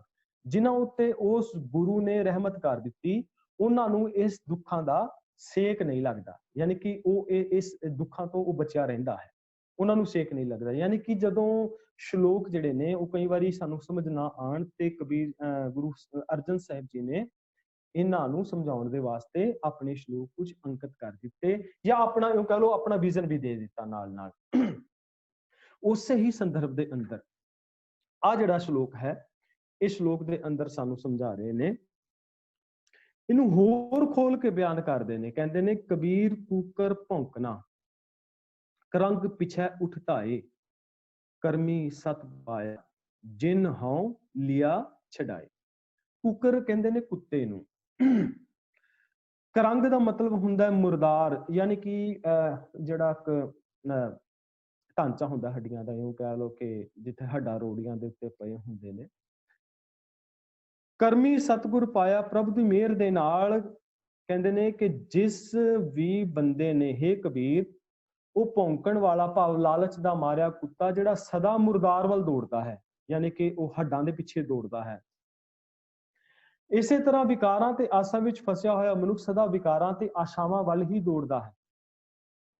ਮਨ ਨੂੰ ਇੱਕ ਕੁੱਤੇ ਦੀ ਨਿਆਈ, ਮਨ ਨੂੰ ਇੱਕ ਲੋਭੀ ਇਨਸਾਨ ਦੀ ਨਿਆਈ ਪੇਸ਼ ਕਰ ਰਹੇ ਨੇ, ਇੱਕ ਕੁੱਤੇ ਦੀ ਨਿਆਈ ਪੇਸ਼ ਕਰ ਰਹੇ ਨੇ। ਐਸਾ ਕੁੱਤਾ ਜਿਹੜਾ ਕਿ ਹੱਡਾਂ ਦੇ ਪਿੱਛੇ, ਮੁਰਦਾਰ ਦੇ ਪਿੱਛੇ ਦੌੜਦਾ ਹੈ। ਇਸੇ ਤਰ੍ਹਾਂ ਮਨ ਜਿਹੜਾ ਹੈ ਇਹ ਆਸ਼ਾਵਾਂ ਤੇ ਵਿਕਾਰਾਂ ਦੇ ਵਿੱਚ ਫਸਿਆ ਹੋਇਆ ਇਹ ਮੁਰਦਾਰ ਦੇ ਵੱਲ ਦੌੜਦਾ ਹੈ। ਔਰ ਕੁੱਤਾ ਜਦੋਂ ਉਸ ਮੁਰਦਾਰ ਨੂੰ ਫੜ ਲੈਂਦਾ ਹੈ, ਹੱਡਾਂ ਨੂੰ ਫੜਦਾ ਹੈ ਨਾ, ਉਸ ਨੂੰ ਚਬਾਉਂਦਾ ਹੈ, ਤੇ ਉਹਦਾ ਮੂੰਹ ਜਿਹੜਾ ਹੈ ਉਹ ਬਲੀਡ ਕਰਦਾ ਹੈ, ਸਾਰਾ ਦਾ ਸਾਰਾ ਖੂਨ ਦੇ ਨਾਲ ਭਰ ਜਾਂਦਾ ਹੈ। ਤੇ ਕੁੱਤੇ ਨੂੰ ਲੱਗਦਾ ਹੈ ਕਿ ਹੱਡ ਵਿੱਚ ਮੈਨੂੰ ਸਵਾਦ ਆ ਰਿਹਾ, ਨੁਕਸਾਨ ਉਹਦਾ ਆਪਣਾ ਹੁੰਦਾ ਹੈ। ਉਹਦਾ ਹੱਡ ਨੂੰ ਚਬਾਉਣ ਦੇ ਕਰਕੇ ਉਹਦਾ ਮੂੰਹ ਜ਼ਖਮੀ ਹੋ ਜਾਂਦਾ ਹੈ, ਪਰ ਉਹ ਸੋਚਦਾ ਹੈ ਕਿ ਮੈਨੂੰ ਇਸ ਹੱਡ ਵਿੱਚੋਂ ਰਸ ਆ ਰਿਹਾ ਹੈ। ਐਸਾ ਨਹੀਂ ਹੁੰਦਾ, ਨੁਕਸਾਨ ਉਹਦਾ ਖੁਦ ਦਾ ਹੀ ਹੋ ਰਿਹਾ ਹੁੰਦਾ ਹੈ। ਇਸੇ ਤਰ੍ਹਾਂ ਇਹ ਜਿਹੜੇ ਵਿਕਾਰ ਨੇ, ਇਹ ਜਿਹੜੇ ਚਸਕੇ ਨੇ, ਇਹਨਾਂ ਦੇ ਮਗਰ ਪਿਆ ਹੋਇਆ ਇਨਸਾਨ ਸ਼ੁਭ ਗੁਣਾਂ ਨੂੰ ਅਪਣਾਉਂਦਾ ਨਹੀਂ, ਸ਼ੁਭ ਗੁਣਾਂ ਨੂੰ ਟਾਲਦਾ ਰਹਿੰਦਾ ਹੈ, ਸ਼ੁਭ ਗੁਣਾਂ ਦੀ ਟਾਲ ਮਟੋਲ ਕਰਦਾ ਰਹਿੰਦਾ ਹੈ, ਔਰ ਮਨ ਵਾਸ਼ਨਾਵਾਂ ਦੇ ਅੰਦਰ ਇੰਨਾ ਖਚਤ ਹੋ ਜਾਂਦਾ ਹੈ ਕਿ ਮੁਰਦਾਰ ਪਿੱਛੇ ਦੌੜਦਾ ਰਹਿੰਦਾ ਹੈ ਔਰ ਆਪਣਾ ਜੀਵਨ ਬਰਬਾਦ ਕਰ ਲੈਂਦਾ ਹੈ। ਗੁਰਬਾਣੀ ਦੇ ਵਿੱਚ ਭਗਤ ਕਬੀਰ ਸਾਹਿਬ ਜੀ ਦਾ ਹੀ ਇੱਕ ਬਚਨ ਹੈ, ਸੁਰ ਹੈ ਕਿ ਜੈਸੀ ਤੇਰੀ ਚਾਲ, ਤੇਰੀ ਪੂੰਛਟ ਉੱਪਰ ਚਮਕ ਬਾਲ। इस घर में है सो तू ढूंढ खाए और किसी की तू मत ही जाए, चाकी चट है चून खाए, चाकी का चिथरा कहाँ ले जाए, छीके पर तेरी बहुत डीठ, मतलब लकड़ी सोटा तेरी पर पीठ। ਇਹਦਾ ਮਤਲਬ ਕੀ ਹੈ? ਇਹਦਾ ਅਰਥ ਹੈ, ਜੇ ਅਸੀਂ ਅਖਰੀ ਅਰਥ ਕਰੀਏ ਇਹਦੇ, ਤੇ ਅਖਰੀ ਅਰਥ ਇਹ ਬਣਦੇ ਨੇ ਕਿ ਇੱਕ ਕੁੱਤਾ ਹੈ ਜਿਹੜਾ ਆਪਣੇ ਮਾਲਕ ਦੇ ਕੋਲ ਰਹਿੰਦਾ ਹੈ ਤੇ ਮਾਲਕ ਦਾ ਵਫਾਦਾਰ ਵੀ ਬਣਦਾ ਹੈ, ਤੇ ਚਾਲ ਜਦੋਂ ਮਾਲਕ ਦੇ ਸਾਹਮਣੇ ਚੱਲਦਾ ਹੈ ਐਦਾਂ ਚੱਲਦਾ ਜਿੱਦਾਂ ਗਊ ਚੱਲਦੀ ਹੋਵੇ, ਪੂੰਛ ਵੀ ਹਿਲਾਉਂਦਾ ਹੈ ਆਪਣੀ ਮਾਲਕ ਦੇ ਸਾਹਮਣੇ, ਵਫਾਦਾਰੀ ਦਾ ਸੰਕੇਤ ਵੀ ਦੇ ਰਿਹਾ ਹੈ, ਯਾਨੀ ਕਿ ਗੈਸਚਰ ਐਸਾ ਬਣਾ ਰਿਹਾ ਹੈ ਕਿ ਮੈਂ ਤੇਰਾ ਵਫਾਦਾਰ ਵੀ ਹਾਂ। ਪਰ ਕੀ ਕਰਦਾ ਹੈ ਕਿ ਜਦੋਂ ਘਰ ਵਿੱਚ ਮਾਲਕ ਨਹੀਂ ਹੁੰਦਾ, ਘਰਾਂ ਵਿੱਚ ਪਹਿਲਾਂ ਵਿਹੜਿਆਂ ਵਿੱਚ ਚੱਕੀ ਪਈ ਹੁੰਦੀ ਸੀ, ਚੱਕੀ ਨੂੰ ਚੱਟ ਲੈਂਦਾ ਹੈ। ਘਰ ਵਿੱਚ ਦੇਖਿਆ ਕੋਈ ਨਹੀਂ, ਵਿਹੜੇ ਵਿੱਚ ਦੇਖਿਆ ਕੋਈ ਨਹੀਂ, ਚੱਕੀ ਜਿਹੜਾ ਆਟਾ ਪੀਣ ਵਾਸਤੇ ਮਾਲਕਣ ਨੇ ਰੱਖੀ ਹੋਈ ਸੀ, ਉਹ ਚੱਕੀ ਕੋਲ ਆਇਆ ਤੇ ਚੱਕੀ ਦਾ ਆਟਾ ਸਾਰਾ ਚੱਟ ਲਿਆ। ਚਾਕੀ ਚੱਟ ਹੈ ਚੂਨ ਖਾਏ, ਚਾਕੀ ਕਾ ਚੀਥੜਾ ਕਹਾਂ ਲੈ ਜਾਏ, ਚੀਥੜਾ ਵੀ ਨਹੀਂ ਛੱਡਿਆ, ਚੀਥੜਾ ਦੇ ਵਿੱਚ ਪਰੋਲਾ ਜਿਹੜਾ ਹੁੰਦਾ ਸੀ ਉਹਨੂੰ ਵੀ ਦੰਦਾਂ ਵਿੱਚ ਫਸਾ ਕੇ ਪਾੜ ਲਿਆ। ਛੀਕੇ ਪਰ ਤੇਰੀ ਬਹੁਤ ਡੀਠ, ਫਿਰ ਮੱਖਣ ਦਾ ਛਿੱਕਾ ਟੰਗਿਆ ਸੀ। ਪਹਿਲਾਂ ਰੈਫਰੀਜਰੇਟਰਸ ਨਹੀਂ ਹੁੰਦੇ ਸੀਗੇ, ਫ੍ਰਿਜ ਨਹੀਂ ਸੀ ਹੁੰਦੇ, ਛਿੱਕਾ ਹੁੰਦਾ ਸੀ ਜਿਹਦੇ ਵਿੱਚ ਮੱਖਣ ਟੰਗਿਆ ਹੁੰਦਾ ਸੀ। ਇਸਨੇ ਵੇਖਿਆ ਮਾਲਕ ਤੇ ਆਇਆ ਨਹੀਂ, ਇਸਨੇ ਛਾਲ ਮਾਰੀ ਛਿੱਕੇ ਦੇ ਉੱਤੇ, ਛਿੱਕਾ ਥੱਲੇ ਡਿੱਗਿਆ, ਖੜਾਕ ਹੋ ਗਿਆ, ਮੱਖਣ ਫੈਲ ਗਿਆ ਸਾਰਾ ਵਿਹੜੇ ਦੇ ਵਿੱਚ। ਅੰਦਰੋਂ ਮਾਲਕ ਸੁੱਤਾ ਪਿਆ ਸੀ, ਘਰ ਦੇ ਅੰਦਰ ਸੀਗਾ। ਉਹ ਜਾਗਿਆ, ਉਹ ਬਾਹਰ ਆਇਆ, ਉਹਨੇ ਵੇਖਿਆ ਕਿ ਕੁੱਤਾ ਜਿਹੜਾ ਮੇਰਾ ਹੀ ਵਫਾਦਾਰ ਸੀ, ਮੇਰਾ ਆਪਣਾ ਪਾਲਿਆ ਹੋਇਆ ਕੁੱਤਾ ਮੇਰੇ ਹੀ ਘਰ ਦਾ ਨੁਕਸਾਨ ਕਰ ਗਿਆ, ਜਿਹਦਾ ਕੰਮ ਰਾਖੀ ਕਰਨਾ ਸੀ ਉਹੀ ਕੰਮ ਉਹ ਨੁਕਸਾਨ ਕਰ ਗਿਆ। ਉਹਨੇ ਸੋਟੀ ਚੁੱਕ ਕੇ ਤੇ ਕੁੱਤੇ ਦੀ ਕਮਰ ਤੋੜਤੀ। ਮਤ ਲੱਕੜੀ ਸੋਟਾ ਤੇਰੀ ਪਰ ਪੀਠ। ਹੁਣ ਇਹ ਜਿਹੜਾ ਸ਼ਬਦ ਹੈ ਇਹ ਅਸਲ ਵਿੱਚ ਸਾਡੇ ਵਾਸਤੇ, ਬੰਦਿਆਂ ਦੇ ਵਾਸਤੇ ਹੈ ਕਿ ਬੰਦਿਆ, ਅਸਲ ਵਿੱਚ ਤੂੰ ਇਨਸਾਨ ਨਹੀਂ ਹੈ, ਤੂੰ, ਤੇਰੀ ਕਰਤੂਤਾਂ ਪਸ਼ੂਆਂ ਵਰਗੀਆਂ ਨੇ ਤੇ ਤੇਰੇ ਅੰਦਰ ਇੱਕ ਕੁੱਤਾ ਬੈਠਾ ਹੈ। ਤੇਰੀ ਬਿਰਤੀ ਜਿਹੜੀ ਹੈ ਉਹ ਸਵਾਨ ਬਿਰਤੀ ਹੈ, ਲੋਭੀ ਬਿਰਤੀ ਹੈ, ਜਿਨ੍ਹਾਂ ਨੂੰ ਤੂੰ ਆਪਣਾ ਕਹਿੰਦਾ ਹੈ। ਸੁਰ ਹੈ ਕਿ ਜੈਸੀ ਤੇਰੀ ਚਾਲ, ਅੰਦਰੋਂ ਤੂੰ ਸਵਾਨ ਬਿਰਤੀ ਵਾਲਾ ਹੈ, ਲੋਭੀ ਬਿਰਤੀ ਵਾਲਾ ਹੈ। ਚਾਲ ਤੇਰੀ ਹੈ ਜਿਹੜੀ ਹੈ ਉਹ ਗਊ ਵਰਗੀ ਹੈ, ਗਊ ਦੀ ਤਰ੍ਹਾਂ ਤੁਰਦਾ ਹੈ ਜਗਤ ਦੇ ਵਿੱਚ, ਗਊ ਦੀ ਤਰ੍ਹਾਂ ਸਾਊ ਬਣ ਕੇ ਤੁਰਦਾ ਹੈ। ਮੈਂ ਬੜਾ ਸ਼ਰੀਫ ਹਾਂ, ਦੋਵੇਂ ਹੱਥ ਜੋੜ ਕੇ ਤੁਰਦਾ ਹੈ, ਮੈਂ ਬੜਾ ਸ਼ਰੀਫ ਹਾਂ। ਤੇ ਜਦੋਂ ਆਪਣੇ ਮਿੱਤਰਾਂ ਦੇ ਨਾਲ ਮਿਲਦਾ ਹੈ, ਉਹਨਾਂ ਨੂੰ ਫਤਿਹ ਬੁਲਾਉਂਦਾ ਹੈ, ਪਿਆਰ ਨਾਲ ਬੋਲਦਾ ਹੈ, ਉਹਨਾਂ ਨੂੰ ਕਹਿੰਦਾ ਮੈਂ ਤੁਹਾਡਾ ਵਫਾਦਾਰ ਹਾਂ, ਉਹਨਾਂ ਨੂੰ ਕਹਿੰਦਾ ਕਿ ਮੈਂ ਤੁਹਾਡੇ ਨਾਲ ਜੁੜਿਆ ਹੋਇਆ ਹਾਂ, ਮੈਂ ਤੁਹਾਨੂੰ ਪਿਆਰ ਕਰਦਾ ਹਾਂ, ਪਰ ਅਸਲ ਵਿੱਚ ਕਰਦਾ ਨਹੀਂ। ਬਿਰਤੀ ਅਸਲ ਦੇ ਅੰਦਰ ਉਹ ਹੈ ਕਬੀਰ ਕੂਕਰ ਭੌਂਕਣਾ, ਅੰਦਰ ਤੇ ਉਹ ਜਿਹੜਾ ਹੈ ਉਹ ਭੌਂਕ ਰਿਹਾ ਹੈ ਕੁੱਤਾ, ਮਨ ਵਿਕਾਰਾਂ ਦੇ ਰੂਪ ਦੇ ਵਿੱਚ ਕਰੰਗ ਪਿੱਛੇ ਉੱਠਦਾ ਹੈ। ਇਹਦੀ ਬਿਰਤੀ ਜਿਹੜੀ ਹੈ ਇਹ ਰਿਸ਼ਤੇਦਾਰੀ ਨਿਭਾਉਣ ਦੇ ਵਿੱਚ ਇੱਥੇ ਤੱਕ ਸੀਮਤ ਹੈ ਕਿ ਮੈਨੂੰ ਪ੍ਰੋਫਿਟ ਕਿਵੇਂ ਹੋਵੇਗਾ, ਜਾਂ ਮੈਂ ਇਹਦਾ ਨੁਕਸਾਨ ਕਿਸ ਢੰਗ ਦੇ ਨਾਲ ਕਰ ਸਕਦਾ ਹਾਂ, ਜਾਂ ਮੈਂ ਆਪਣੇ ਮਨ ਦੀਆਂ ਡਿਜ਼ਾਇਰਸ ਕਿਵੇਂ, ਭੈੜੀਆਂ ਜਿਹੜੀਆਂ ਡਿਜ਼ਾਇਰਸ ਨੇ ਉਹਨਾਂ ਨੂੰ ਕਿਵੇਂ ਪੂਰਾ ਕਰ ਸਕਦਾ ਹਾਂ। ਰਿਸ਼ਤੇਦਾਰੀ ਵੀ ਤਾਂ, ਦੋਸਤੀ ਵੀ ਤਾਂ, ਔਰ ਅੰਦਰ ਉਹ ਕੁੱਤਾ ਜਿਹੜਾ ਬੈਠਾ ਹੈ ਉਸੇ ਰੂਪ ਦੇ ਅੰਦਰ ਹੈ। ਫਿਰ ਕਰਦਾ ਕੀ ਹੈ? ਚਾਕੀ ਚੱਟ ਹੈ ਚੂਨ ਖਾਏ, ਚੱਕੀ ਚੱਟ ਲੈਂਦਾ ਹੈ। ਚੱਕੀ ਚੱਟਣ ਦਾ ਮਤਲਬ ਕੀ? ਘਰ ਵਿੱਚ ਗਿਆ, ਵਫਾਦਾਰ ਜਿਹਨੂੰ ਕਹਿੰਦਾ ਸੀ ਮੈਂ ਤੇਰਾ ਵਫਾਦਾਰ ਹਾਂ, ਰਿਸ਼ਤੇਦਾਰ ਨੂੰ ਕਹਿੰਦਾ ਸੀ ਕਿ ਮੈਂ ਤੇ ਤੇਰਾ ਵਫਾਦਾਰ ਹਾਂ, ਰਿਸ਼ਤੇਦਾਰ ਵੀ ਵਿਸ਼ਵਾਸ ਕਰ ਲੈਂਦਾ। ਦੋਸਤ ਵੀ ਵਿਸ਼ਵਾਸ ਕਰ ਲੈਂਦਾ ਹੈ। ਉੱਥੇ ਜਾ ਕੇ ਦੇਖਦਾ ਹੈ ਕਿ ਮਹਿੰਗਾ ਜਿਹਾ ਇੱਕ ਮੋਬਾਈਲ ਪਿਆ ਹੈ, ਉਹ ਆਫ ਕਰਕੇ ਜੇਬ ਵਿੱਚ ਪਾ ਲਿਆ, ਚੱਕੀ ਚੱਕ ਲਈ। ਚੂਨ ਖਾਏ ਚਾਕੀ ਕਾ ਚੀਥਰਾ ਕਹਿਣ ਲਜਾਏ, ਹੋਰ ਕੀਮਤੀ ਜਿਹੜੀ ਰੋਲੈਕਸ ਦੀ ਘੜੀ ਪਈ ਸੀ ਉਹ ਵੀ ਚੁੱਕ ਕੇ ਜੇਬ ਵਿੱਚ ਪਾ ਲਈ ਕਿ ਬੜੀ ਮਹਿੰਗੀ ਘੜੀ ਆ, ਮੈਂ ਤੇ ਖਰੀਦ ਨਹੀਂ ਸਕਦਾ, ਇੱਥੋਂ ਚੋਰੀ ਕਰ ਲਾ। ਚਾਕੀ ਕਾ ਚੀਥਰਾ ਕਹਾਂ ਲੈ ਜਾਏ, ਛੀਕੇ ਪਰ ਤੇਰੀ ਬਹੁਤ ਡੀਠ। ਫਿਰ ਕੀ ਕੀਤਾ ਕਿ ਛਿੱਕਾ ਦੇਖ ਲਿਆ। ਛਿੱਕਾ ਦਾ ਮਤਲਬ ਹੁੰਦਾ ਹੈ ਕਿ ਬਦ ਨਜ਼ਰ ਵੀ ਪਾ ਦਿੱਤੀ ਘਰ ਦੇ ਅੰਦਰ, ਮੈਲੀ ਨਜ਼ਰ ਵੀ ਪਾ ਦਿੱਤੀ। ਮਾਲਕ ਨੂੰ ਪਤਾ ਲੱਗਿਆ, ਦੋਸਤ ਮਿੱਤਰ ਰਿਸ਼ਤੇਦਾਰ ਨੂੰ ਪਤਾ ਲੱਗਿਆ। ਉਸ ਨੂੰ ਜਦੋਂ ਪਤਾ ਲੱਗਿਆ ਕਿ ਇਹ ਬੰਦਾ ਵਿਸ਼ਵਾਸ ਪਾਤਰ ਨਹੀਂ, ਵਿਸ਼ਵਾਸਯੋਗ ਨਹੀਂ, ਉਸਨੇ ਕੀ ਕੀਤਾ, ਮਤ ਲੱਕੜੀ ਸੋਟਾ ਤੇਰੀ ਪਰਾਂ ਪੀਠ। ਉਹਨੇ ਚੁੱਕ ਕੇ ਛੋਟੇ ਨਾਲ ਪੁਲਿਸ ਸਵਾਰ ਦਿੱਤੀ। ਬੇਇੱਜ਼ਤੀ ਦਾ ਕਾਰਨ ਬਣਿਆ, ਉਹਦੀ ਆਪਣੀਆਂ ਬਦਫੈਲੀਆਂ ਉਹਦੀ ਬੇਇੱਜ਼ਤੀ ਦਾ ਕਾਰਨ ਬਣੀਆਂ। ਕਬੀਰ ਸਾਹਿਬ ਕਹਿੰਦੇ ਨੇ ਕਿ ਜੇ ਤੂੰ ਚਾਹੁੰਦਾ ਹੈ, ਕਹੋ ਕਬੀਰ ਭੋਗ ਭਲੇ ਕੀਨ, ਮਤ ਕੋ ਮਾਰੇ ਈਟ ਢੇਮ। ਜੇ ਤੂੰ ਜਗਤ ਵਿੱਚ ਆਪਣੀ ਇੱਜ਼ਤ ਚਾਹੁੰਦਾ ਹੈ, ਜੇ ਤੂੰ ਚਾਹੁੰਦਾ ਹੈ ਜਗਤ ਦੇ ਅੰਦਰ ਤੇਰਾ ਮਾਣ ਹੋਵੇ, ਇੱਜ਼ਤ ਹੋਵੇ, ਜੇ ਤੂੰ ਚਾਹੁੰਦਾ ਹੈ ਜਗਤ ਦੇ ਅੰਦਰ ਤੇਰੀ ਵਾਹਵਾਹੀ ਹੋਵੇ, ਤੇਰੀ ਸਾਰੇ ਲੋਕ ਰਿਸਪੈਕਟ ਕਰਨ, ਤੇ ਆਪਣੇ ਕੰਮ ਕਿਉਂ ਨਹੀਂ ਚੰਗੇ ਕਰਦਾ? ਅੰਦਰੋਂ ਬਾਹਰੋਂ ਇੱਕ ਕਿਉਂ ਨਹੀਂ ਹੁੰਦਾ? ਅੰਦਰ ਤੇ ਉਹ ਜਿਹੜਾ ਭੌਂਕਣ ਵਾਲਾ ਉਹ ਜਿਹੜਾ ਕੁੱਤਾ ਬੈਠਾ ਹੈ, ਉਸ ਨੂੰ ਸ਼ਾਂਤ ਕਿਉਂ ਨਹੀਂ ਕਰਦਾ? ਇਨਸਾਨ ਵਾਲੀ ਜ਼ੋਨ ਵਿੱਚ ਕਿਉਂ ਨਹੀਂ ਹੁੰਦਾ? ਜੂੰਦੇ ਜੂ ਪਸ਼ੂ ਕਿਉਂ ਬਣਿਆ ਫਿਰਦਾ ਹੈ? ਕਰਤੂਤ ਪਸ਼ੂ ਕੀ ਮਾਨਸ ਚਾਰ। ਕਬੀਰ ਕੂਕਰ ਭੌਂਕਣਾ ਕਰੰਗ ਪਿੱਛੇ ਉੱਠਦਾ ਏ। ਕਹਿੰਦੇ ਨੇ ਜੇ ਬਚਣਾ ਚਾਹੁੰਦਾ ਬੇਇੱਜ਼ਤੀ ਤੋਂ, ਬਚਣਾ ਚਾਹੁੰਦਾ ਨਾਮੋਸ਼ੀ ਤੋਂ, ਬਚਣਾ ਚਾਹੁੰਦਾ ਹੈ ਆ ਜਿਹੜਾ ਮੌਤ ਤੇਰੇ ਸਿਰ ਤੇ ਆ ਕੇ ਨਾ ਕੂਕੇ, ਕਰਮੀ ਸਤਿਗੁਰ ਪਾਇਆ ਜਿਨ ਹੋਲੀਆਂ ਛਡਾਏ। ਕਦੇ ਪੁੱਛ ਕੇ ਵੇਖ ਉਹਨਾਂ ਲੋਕਾਂ ਨੂੰ ਜਿਨ੍ਹਾਂ ਨੇ ਆਪਣੇ ਜੀਵਨ ਦੇ ਅੰਦਰ ਸਤਿਗੁਰੂ ਨੂੰ ਪਾ ਲਿਆ, ਸ਼ਬਦ ਦੇ ਨਾਲ ਜਿਹੜੇ ਜੁੜ ਗਏ, ਤੇ ਫਿਰ ਉਹਨਾਂ ਦੇ ਜੀਵਨ ਦੇ ਅੰਦਰ ਇਹ ਚੇਂਜ ਆ ਗਿਆ। ਔਰ ਉਹ ਇਸ ਚੇਂਜ ਦੇ ਸਦਕਾ ਉਹਨਾਂ ਵਕਾਰਾਂ ਤੋਂ ਬਚ ਗਏ, ਉਹਨਾਂ ਆਸ਼ਾਵਾਂ ਤੋਂ ਬਚ ਗਏ ਕਿ ਲੋੜ ਨਹੀਂ ਕਿ ਮੇਰਾ ਵਿਆਹ ਹੈ ਤੇ ਮੈਂ ਵਿਆਹ ਦੇ ਅੰਦਰ ਇੰਨੇ ਲੱਖ ਖਰਚਾਂਗਾ ਤਾਂ ਹੀ ਬਰਾਦਰੀ ਵਿੱਚ ਮੇਰਾ ਨੱਕ ਨਮੂਜ ਰਹੇਗਾ। ਜ਼ਰੂਰੀ ਨਹੀਂ ਕਿ ਮੈਂ ਐਡੇ ਕਰੋੜਾਂ ਦਾ ਘਰ ਬਣਾਵਾਂਗਾ ਤਾਂ ਹੀ ਮੇਰਾ ਨੱਕ ਨਮੂਜ ਰਹੇਗਾ। ਜ਼ਰੂਰੀ ਨਹੀਂ ਕਿ ਜੇ ਮੈਂ ਮਹਿੰਗੇ ਕੱਪੜੇ ਪਾਵਾਂਗਾ ਤਾਂ ਹੀ ਸੁਸਾਇਟੀ ਦੇ ਅੰਦਰ ਮੇਰੀ ਕੋਈ ਪੁੱਛ ਪ੍ਰਤੀਤ ਹੋਏਗੀ। ਜ਼ਰੂਰੀ ਨਹੀਂ ਕਿ ਜੇ ਮੇਰੇ ਘਰ ਮਹਿੰਗਾ ਕੀਮਤੀ ਸੋਫਾ ਜਾਂ ਕੀਮਤੀ ਲਗਜ਼ਰੀ ਜਿਹੜੇ ਨੇ ਉਹ ਆਈਟਮਸ ਹੋਣਗੀਆਂ ਤਾਂ ਹੀ ਸਮਾਜ ਵਿੱਚ ਮੇਰੀ ਇੱਜ਼ਤ ਹੋਵੇਗੀ। ਉਹ ਬਚ ਜਾਂਦਾ ਇਹਨਾਂ ਚੀਜ਼ਾਂ, ਉਹ ਬਚ ਜਾਂਦਾ ਹੈ। ਫਿਰ ਉਹ ਸ਼ੁਭ ਗੁਣਾਂ ਨੂੰ ਆਪਣੇ ਜੀਵਨ ਦੇ ਅੰਦਰ ਧਾਰਦਾ ਹੈ। ਤੇ ਇਹ ਕਿਵੇਂ ਹੁੰਦਾ ਹੈ? ਕਹਿੰਦੇ ਨੇ ਅਗਲੇ ਦੇ ਸ਼ਲੋਕ ਵਿੱਚ, ਮਹਿਲਾ ਪੰਜਵਾਂ, ਕਬੀਰ ਧਰਤੀ ਸਾਧਕੀ, ਤਸਕਰ ਬੈਸਹਿ ਗਾਹੇ, ਧਰਤੀ ਭਾਰ ਨਾ ਵਿਆਪੀ, ਉनको ਲਾਹੂ ਪਾਹੇ ਲਾਹੇ। ਇਸ ਸ਼ਲੋਕ ਦੇ ਅੰਦਰ ਕਬੀਰ ਸਾਹਿਬ ਜੀ ਪਾਵਨ ਫਰਮਾਨ ਕਰਦੇ ਨੇ ਕਿ ਹੇ ਕਬੀਰ, ਜੇ ਵਿਕਾਰੀ ਮਨੁੱਖ ਚੰਗੇ ਭਾਗਾ ਨਾਲ ਹੋਰ ਝਾਕ ਛੱਡ ਦੇ, ਛੱਡ ਕੇ ਸਤਿਗੁਰੂ ਦੀ ਸੰਗਤ ਵਿੱਚ ਆ ਬੈਠਣ, ਤਾਂ ਵਿਕਾਰੀਆਂ ਦਾ ਅਸਰ ਉਸ ਸੰਗਤ ਉੱਤੇ ਨਹੀਂ ਪੈਂਦਾ। ਹਾਂ, ਵਿਕਾਰੀ ਬੰਦਿਆਂ ਨੂੰ ਜ਼ਰੂਰ ਲਾਭ ਅਪੜਦਾ ਹੈ, ਉਹ ਵਿਕਾਰੀ ਬੰਦੇ ਜ਼ਰੂਰ ਲਾਭ ਉਠਾਉਂਦੇ ਨੇ। ਯਾਨੀ ਕਿ ਇਹਦਾ ਮਤਲਬ ਕੀ ਹੋਇਆ ਕਿ ਜੇ ਕੋਈ ਵਿਕਾਰੀ ਇਨਸਾਨ, ਕਬੀਰ ਧਰਤੀ ਸਾਧਕੀ ਤਸਕਰ ਬੈਸੈ ਗਾਹੇ। ਧਰਤੀ ਸਾਧਕੀ ਦਾ ਮਤਲਬ ਚੰਗੇ ਲੋਕਾਂ ਦੀ ਸੰਗਤ, ਸ੍ਰੇਸ਼ਟ ਲੋਕਾਂ ਦੀ ਸੰਗਤ, ਗੁਰਸਿੱਖਾਂ ਦੀ ਸੰਗਤ, ਗੁਰਮੁਖਾਂ ਦੀ ਸੰਗਤ, ਗੁਰੂ ਦੀ ਸੰਗਤ। ਜੇ ਐਸੀ ਸੰਗਤ ਦੇ ਵਿੱਚ ਜੁੜ ਜਾਵੇ ਆ ਕੇ, ਕੋਈ ਚੋਰ ਬਿਰਤੀ ਵਾਲਾ ਵੀ ਹੋਵੇ, ਤਸਕਰ ਵੀ ਹੋਵੇ, ਧਾੜਵੀ ਵੀ ਹੋਵੇ, ਵਿਕਾਰੀ ਵੀ ਹੋਵੇ, ਜੇ ਉੱਥੇ ਆ ਕੇ ਜੁੜ ਜਾਵੇ ਨਾ, ਧਰਤੀ ਭਾਰ ਨਾ ਵਿਆਪੀ, ਉਹਨੂੰ ਕੋਲ ਆਹੂ ਪਾਏ, ਉਹਦੇ ਨਾਲ ਸੰਗਤ ਨੂੰ ਕੋਈ ਅਸਰ ਨਹੀਂ ਪੈਂਦਾ, ਉਹ ਵਿਕਾਰੀ ਨਹੀਂ ਹੋਣਗੇ। ਜਿਹੜਾ ਇੱਕ ਵਾਰੀ ਕੋਈ ਚੰਗਾ ਇਨਸਾਨ ਹੈ ਨਾ, ਦੇਖੋ ਗੁਰੂ ਨਾਨਕ ਸਾਹਿਬ ਮਹਾਰਾਜ ਜੀ ਕਿੰਨਾ ਲੋਕਾਂ ਦੇ ਨਾਲ ਮਿਲਦੇ ਨੇ। ਅਸੀਂ ਕਹਿੰਦੇ ਆ ਨਾ ਕਿ ਗੁਰੂ ਨਾਨਕ ਸਾਹਿਬ ਜੀ ਸੱਜਣ ਠੱਗ, ਜਿਹਨੂੰ ਠੱਗ ਕਿਹਾ ਜਾਂਦਾ ਸੀ, ਜਿਹੜੇ ਕਦੇ ਭਾਈ ਫਿਰ ਭਾਈ ਸੱਜਣ ਹੋ ਗਏ, ਧਰਮਸ਼ਾਲਾ ਬਣਾ ਲਈ ਉਹਨਾਂ ਨੇ, ਲੋਕਾਂ ਨੂੰ ਮਾਰਨ ਵਾਲਾ ਕੰਮ ਹੈ ਉਹਨਾਂ ਦੇ ਕੋਲ ਜਾ ਰਹੇ ਨੇ।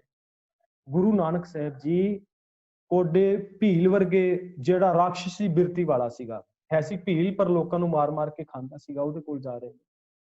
ਗੁਰੂ ਸਾਹਿਬ ਬਾਬਰ ਵਰਗੇ ਕੋਲ ਜਾ ਰਹੇ ਨੇ। ਗੁਰੂ ਸਾਹਿਬ ਜੀ ਨੂਰ ਸ਼ਾਹ ਜਾਦੂਗਰਨੀ ਵਰਗੀਆਂ ਕੋਲ ਜਾ ਰਹੇ ਨੇ। ਗੁਰੂ ਸਾਹਿਬ ਜੀ ਬਲੀ ਕੰਧਾਰੀ, ਜਿਹੜਾ ਹੰਕਾਰ ਦੇ ਨਾਲ ਭਰਿਆ ਹੋਇਆ ਹੈ, ਉਹਦੇ ਕੋਲ ਜਾ ਰਹੇ ਨੇ। ਗੁਰੂ ਸਾਹਿਬ ਜੀ ਉਹਨਾਂ ਲੋਕਾਂ ਦੇ ਨਾਲ ਰਾਬਤਾ ਕਾਇਮ ਕਰ ਰਹੇ ਨੇ ਜਿਹੜੇ ਧਰਮ ਦੇ ਹੰਕਾਰੀ ਲੋਕ ਨੇ, ਜਿਹੜੇ ਕਰਮ ਕਾਂਡਾਂ ਦੇ ਨਾਲ ਭਰੇ ਹੋਏ ਨੇ ਨੱਕੋ ਨੱਕ, ਜਿਨ੍ਹਾਂ ਦੇ ਲਾਈਫ ਦੇ ਅੰਦਰ ਐਸੀਆਂ ਅਵਸਥਾਵਾਂ ਨੇ ਕਿ ਜਿਹੜੇ ਅੱਤ ਦੀ ਗਿਰਾਵਟ ਵਾਲੇ ਜੀਵਨ ਜੀਣ ਵਾਸਤੇ ਮਜਬੂਰ ਹੋ ਗਏ ਨੇ। ਪਰ ਗੁਰੂ ਸਾਹਿਬ ਜੀ ਦਾ ਤਾਂ ਉਹਨਾਂ ਨੂੰ ਫਾਇਦਾ ਹੋਇਆ। ਪਰ ਐਸਾ ਤਾਂ ਨਹੀਂ ਹੋਇਆ ਨਾ ਕਿ ਗੁਰੂ ਸਾਹਿਬ ਦੇ ਜੀਵਨ ਦੇ ਅੰਦਰ ਕੋਈ ਚੇਂਜਿੰਗ ਆਣੀ ਸ਼ੁਰੂ ਹੋ ਗਈ। ਇਸ ਸ਼ਲੋਕ ਦੇ ਅੰਦਰ ਸਾਨੂੰ ਇਹੀ ਸਮਝਾਉਣਾ ਕਰਦੇ ਨੇ ਕਿ ਜੇ ਕੋਈ ਐਸਾ ਇਨਸਾਨ ਆਪਣੀ ਲਾਈਫ ਦੇ ਅੰਦਰ, ਆਪਣੀ ਜੀਵਨ ਦੇ ਅੰਦਰ, ਜੇ ਉਹਦੀ ਐਸੀ ਬਿਰਤੀ ਦਾ ਉਹ ਮਾਲਕ ਹੈ ਕਿ ਉਹਦੇ ਜੀਵਨ ਦੇ ਅੰਦਰ ਆਸ਼ਾਵਾਂ ਤੇ ਮਨਸ਼ਾਵਾਂ ਦੇ ਵਿੱਚ ਬੱਝਾ ਹੋਇਆ ਵਿਕਾਰੀ ਕਰਮ ਕਰਦਾ ਹੈ, ਤਾਂ ਉਮਰ ਹੋ ਗਈ, ਉਸ ਨੂੰ ਚੇਂਜ ਨਹੀਂ ਹੋ ਰਿਹਾ, ਤੇ ਚੰਗੀ ਸੰਗਤ ਕਰਨੀ ਸ਼ੁਰੂ ਕਰ ਦੇ, ਸ੍ਰੇਸ਼ਟ ਸੰਗਤ ਕਰਨੀ ਸ਼ੁਰੂ ਕਰ ਦੇ। ਇਹਦੇ ਨਾਲ ਕੀ ਹੋਏਗਾ ਕਿ ਉਹਦੇ ਜੀਵਨ ਦੇ ਅੰਦਰ ਤਬਦੀਲੀ ਹੋਣੀ ਸ਼ੁਰੂ ਹੋ ਜਾਵੇਗੀ, ਤੇ ਇਸ ਦੇ ਨਾਲ ਉਸ ਸੰਗਤ ਨੂੰ ਕੋਈ ਨੁਕਸਾਨ ਨਹੀਂ ਹੋਏਗਾ। ਇਹਦਾ ਇਹ ਮਤਲਬ ਨਹੀਂ, ਕਈ ਵਾਰੀ ਅਸੀਂ ਸੋਚਦੇ ਹਾਂ ਕਈ ਵਿਕਾਰੀ ਬੰਦੇ ਹੁੰਦੇ ਨੇ ਨਾ, ਉਹਨਾਂ ਦੇ ਨਾਲ ਅਸੀਂ ਗੱਲ ਕਰਨ ਤੋਂ ਗੁਰੇਜ਼ ਕਰਦੇ ਹਾਂ। ਸਪੋਜ਼ ਕਰੋ ਕਈ ਆਪਣੀ ਰਿਸ਼ਤੇਦਾਰੀ ਦੇ ਅੰਦਰ ਕੋਈ ਨਸ਼ੇ ਕਰਦਾ ਹੈ, ਕੋਈ ਆਪਣੇ ਰਿਸ਼ਤੇਦਾਰੀ ਦੇ ਵਿੱਚ ਕੋਈ ਐਸਾ ਬੰਦਾ ਹੈ ਕਿ ਜਿਹਨੂੰ ਆਮ ਕਰਕੇ ਸਾਡੀ ਸੁਸਾਇਟੀ ਉਸ ਨੂੰ ਨਕਾਰਦੀ ਹੈ, ਉਸ ਨੂੰ ਗਲੇ ਨਾਲ ਲਾਉਣ ਦਾ ਯਤਨ ਨਹੀਂ ਕਰਦੀ। ਫਿਰ ਕੀ ਹੋਏਗਾ ਕਿ ਜੇ ਅਸੀਂ ਵੀ ਉਹਦੇ ਨਾਲ ਵੈਸਾ ਹੀ ਬਿਹੇਵ ਕਰਾਂਗੇ ਤੇ ਉਹਦੇ ਅੰਦਰ ਸੁਧਾਰ ਦੀ ਗੁੰਜਾਇਸ਼ ਹੀ ਨਹੀਂ ਰਹੇਗੀ, ਉਹ ਸੁਧਰੇਗਾ ਨਹੀਂ, ਉਸ ਕੋਲ ਹੋਰ ਵਰਸ ਹੋ ਜਾਏਗਾ। ਇਸੇ ਕਰਕੇ ਜਿਹੜਾ ਕਿ ਜੇਲ੍ਹ ਦੇ ਵਿੱਚ ਇੱਕ ਵਾਰੀ ਚਲਾ ਜਾਂਦਾ ਹੈ, ਇੱਕ ਵਾਰੀ ਜੇਲ੍ਹ ਦਾ ਮਾਹੌਲ ਦੇਖ ਲੈਂਦਾ ਹੈ, ਮੁੜ ਕੇ ਸੁਸਾਇਟੀ ਤੋਂ ਉਹ ਦੂਰ ਹੋ ਜਾਂਦਾ ਹੈ ਤੇ ਉਹਦੇ ਵਿਗੜਨ ਦੇ ਹੋਰ ਜ਼ਿਆਦਾ ਚਾਂਸ ਹੋ ਜਾਂਦੇ ਨੇ। ਉਹ ਵਰਸ ਬਣ ਕੇ ਨਿਕਲਦਾ ਜੇਲ੍ਹ ਵਿੱਚੋਂ। ਬਹੁਤੇ ਇੰਡੀਅਨਸ ਦੀ ਜੇਲ੍ਹਾਂ ਦੇ ਅੰਦਰ ਤੇ ਜਿਹੜੀ ਰਿਸਰਚ ਹੋਈ ਹੈ, ਇਹੀ ਮੈਂਟੈਲਿਟੀ ਹੈ ਕਿ ਜਿਹੜਾ ਇੱਕ ਵਾਰੀ ਜੇਲ੍ਹ ਚਲਾ ਗਿਆ ਨਾ, ਛੋਟੇ ਮੋਟੇ ਜੁਰਮ ਕਿਸੇ ਨੇ ਕੀਤੇ, ਫਿਰ ਜੇਲ੍ਹ ਵਿੱਚੋਂ ਸੁਧਰ ਕੇ ਨਹੀਂ ਨਿਕਲਦਾ, ਜੇਲ੍ਹ ਵਿੱਚੋਂ ਵਰਸ ਹੋ ਕੇ ਨਿਕਲਦਾ ਹੈ, ਕਿਉਂਕਿ ਸੁਸਾਇਟੀ ਹੀ ਐਸੀ ਬਣਾ ਦਿੱਤੀ ਗਈ। ਜਿਹੜਾ ਸਾਡਾ ਆਲਾ ਦੁਆਲਾ ਹੈ, ਉੱਥੇ ਵੇਖੋ, ਜੇ ਲੱਗਦਾ ਹੈ ਸਾਨੂੰ ਕਿ ਸਾਡੇ ਅੰਦਰ ਕੋਈ ਚੰਗੇ ਗੁਣ ਨੇ, ਸ੍ਰੇਸ਼ਟ ਗੁਣ ਨੇ, ਉਸ ਇਨਸਾਨ ਜਿਸ ਨੂੰ ਕਿ ਬਿਲਕੁਲ ਸਮਾਜ ਵਿੱਚੋਂ ਤੋੜ ਦਿੱਤਾ ਗਿਆ ਹੈ, ਬਰਾਦਰੀ ਵਿੱਚੋਂ ਦਰਕਨਾਰ ਕਰ ਦਿੱਤਾ ਗਿਆ ਹੈ, ਜਿਸ ਨੂੰ ਕੋਈ ਮਾਣ ਇੱਜ਼ਤ ਨਹੀਂ ਦਿੰਦਾ, ਉਸ ਨੂੰ ਗਲੇ ਨਾਲ ਲਾਓ। ਉਹਦੇ ਅੰਦਰ ਵੀ ਕਿਤੇ ਨਾ ਕਿਤੇ ਕਾਬਲੀਅਤ ਹੈ, ਉਹਦੇ ਅੰਦਰ ਕਿਤੇ ਨਾ ਕਿਤੇ ਉਹ ਅੰਸ਼ ਹੈ ਕਿ ਉਹਦੀ ਲਾਈਫ ਦੇ ਵਿੱਚ ਅਸੀਂ ਉਸ ਨੂੰ ਚੇਂਜ ਕਰ ਸਕਦੇ ਹਾਂ।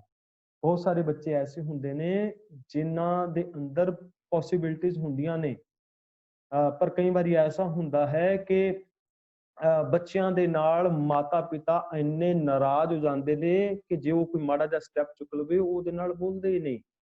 ਕੈਨੇਡਾ ਦੇ ਵਿੱਚ ਸਾਡਾ ਇੱਕ ਐਸਾ ਹੀ ਇੱਕ ਜਾਣਨ ਵਾਲਾ ਪਰਿਵਾਰ ਹੈ, ਜਿਹਨਾਂ ਦੇ ਪੂਰਾ ਪਰਿਵਾਰ ਬੜਾ ਗੁਰਸਿੱਖ ਸੀਗਾ, ਬੜੇ ਵਧੀਆ ਸੁਭਾਅ ਵਾਲੇ ਨੇ, ਗੁਰਦੁਆਰਾ ਸਾਹਿਬ ਵੀ ਜਾਣ ਵਾਲੇ ਸੀਗੇ, ਸਾਰਾ ਕੁਝ ਠੀਕ ਚੱਲ ਰਿਹਾ ਸੀ। ਬੱਚਾ ਟੀਨੇਜ ਦੇ ਵਿੱਚ ਗਿਆ, ਸੰਗਤੀ ਜਿਹੜੀ ਉਹ ਚੇਂਜ ਹੋ ਗਈ, ਤੇ ਸੰਗਤੀ ਚੇਂਜ ਹੋਣ ਕਰਕੇ ਬੱਚੇ ਨੇ ਆਪਣੇ ਕੇਸ ਕਤਲ ਕਰਾ ਲਏ। ਤੇ ਜਦੋਂ ਘਰ ਮੁੜ ਕੇ ਆਇਆ, ਵਾਪਸ ਆਇਆ, ਤੇ ਘਰ ਕੀ ਹੋਇਆ ਕਿ ਜਿਹੜੇ ਦਾਦਾ ਦਾਦੀ ਸੀਗੇ ਉਹ ਥੋੜੇ ਜਿਹੇ ਗੁਰਸਿੱਖ ਸੀਗੇ, ਉਹਨਾਂ ਨੇ ਉਸ ਬੱਚੇ ਨਾਲ ਬੋਲਣਾ ਹੀ ਛੱਡ ਦਿੱਤਾ, ਬੋਲਣਾ ਹੀ ਤਿਆਗ ਦਿੱਤਾ, ਛੱਡ ਦਿੱਤਾ। ਫਿਰ ਕੀ ਹੋਇਆ ਕਿ ਉਹਦੇ ਨਾਲ ਉਹ ਬੱਚਾ ਹੋਰ ਵਰਸ ਹੋ ਗਿਆ। ਉਹ ਕਹਿੰਦਾ ਵੀ ਪਹਿਲਾਂ ਤੇ ਇਹੀ ਹਾਲਾਤ ਸੀਗੇ ਕਿ ਮੈਂ ਆਪਣੇ ਕੇਸ ਕਤਲ ਕਰਾਇਆ ਸੀ, ਉਸ ਤੋਂ ਬਾਅਦ ਉਹ ਬੱਚਾ ਜਿਹੜਾ ਹੈ ਉਹ ਡਰਿੰਕ ਵੀ ਕਰਨ ਲੱਗ ਗਿਆ, ਨਸ਼ੇ ਵੀ ਕਰਨ ਲੱਗ ਗਿਆ, ਔਰ ਉਹ ਆਪਣੇ ਘਰ ਤੋਂ ਬਿਲਕੁਲ ਛੱਡ ਕੇ ਉਹ ਅਲੱਗ ਰਹਿਣ ਵੀ ਲੱਗ ਗਿਆ। ਕਿਉਂਕਿ ਜਿਸ ਘਰ ਵਿੱਚ ਉਸ ਨੂੰ ਉਹ ਮਾਣ ਇੱਜ਼ਤ ਪਿਆਰ ਨਹੀਂ ਮਿਲਿਆ, ਹੋ ਸਕਦਾ ਸੀ ਕਿ ਉਹ ਚੇਂਜ ਹੋ ਸਕਦਾ ਸੀ ਜੇ ਉਸ ਨੂੰ ਗਲੇ ਨਾਲ ਲਾਇਆ ਜਾਂਦਾ। ਕੋਈ ਗੱਲ ਨਹੀਂ, ਗਲਤੀ ਹੋ ਗਈ, ਅੱਗੇ ਤੋਂ ਅੰਸ਼ ਉਹਦੇ ਕੋਲ ਉਹਨੂੰ ਚੇਂਜ ਕਰਨ ਦਾ ਸਾਡੇ ਕੋਲ ਸਮਾਂ ਹੁੰਦਾ, ਚੇਂਜ ਕੀਤਾ ਜਾ ਸਕਦਾ ਸੀ, ਪਰ ਇੱਕਦਮ ਐਸੀ ਅਵਸਥਾ ਆਉਣ ਕਰਕੇ ਉਹ ਬੱਚਾ ਜਿਹੜਾ ਹੋਰ ਵਰਸ ਹੋ ਗਿਆ। ਸੋ ਕਬੀਰ ਸਾਹਿਬ ਜੀ ਸਮਝਾ ਰਹੇ ਨੇ ਕਿ ਜਿਹੜਾ ਚੰਗਾ ਇਨਸਾਨ ਹੁੰਦਾ ਹੈ ਨਾ, ਚੰਗੀ ਸੰਗਤ ਹੁੰਦੀ ਹੈ, ਉਸ ਨੂੰ ਕੋਈ ਫਰਕ ਨਹੀਂ ਪੈਂਦਾ।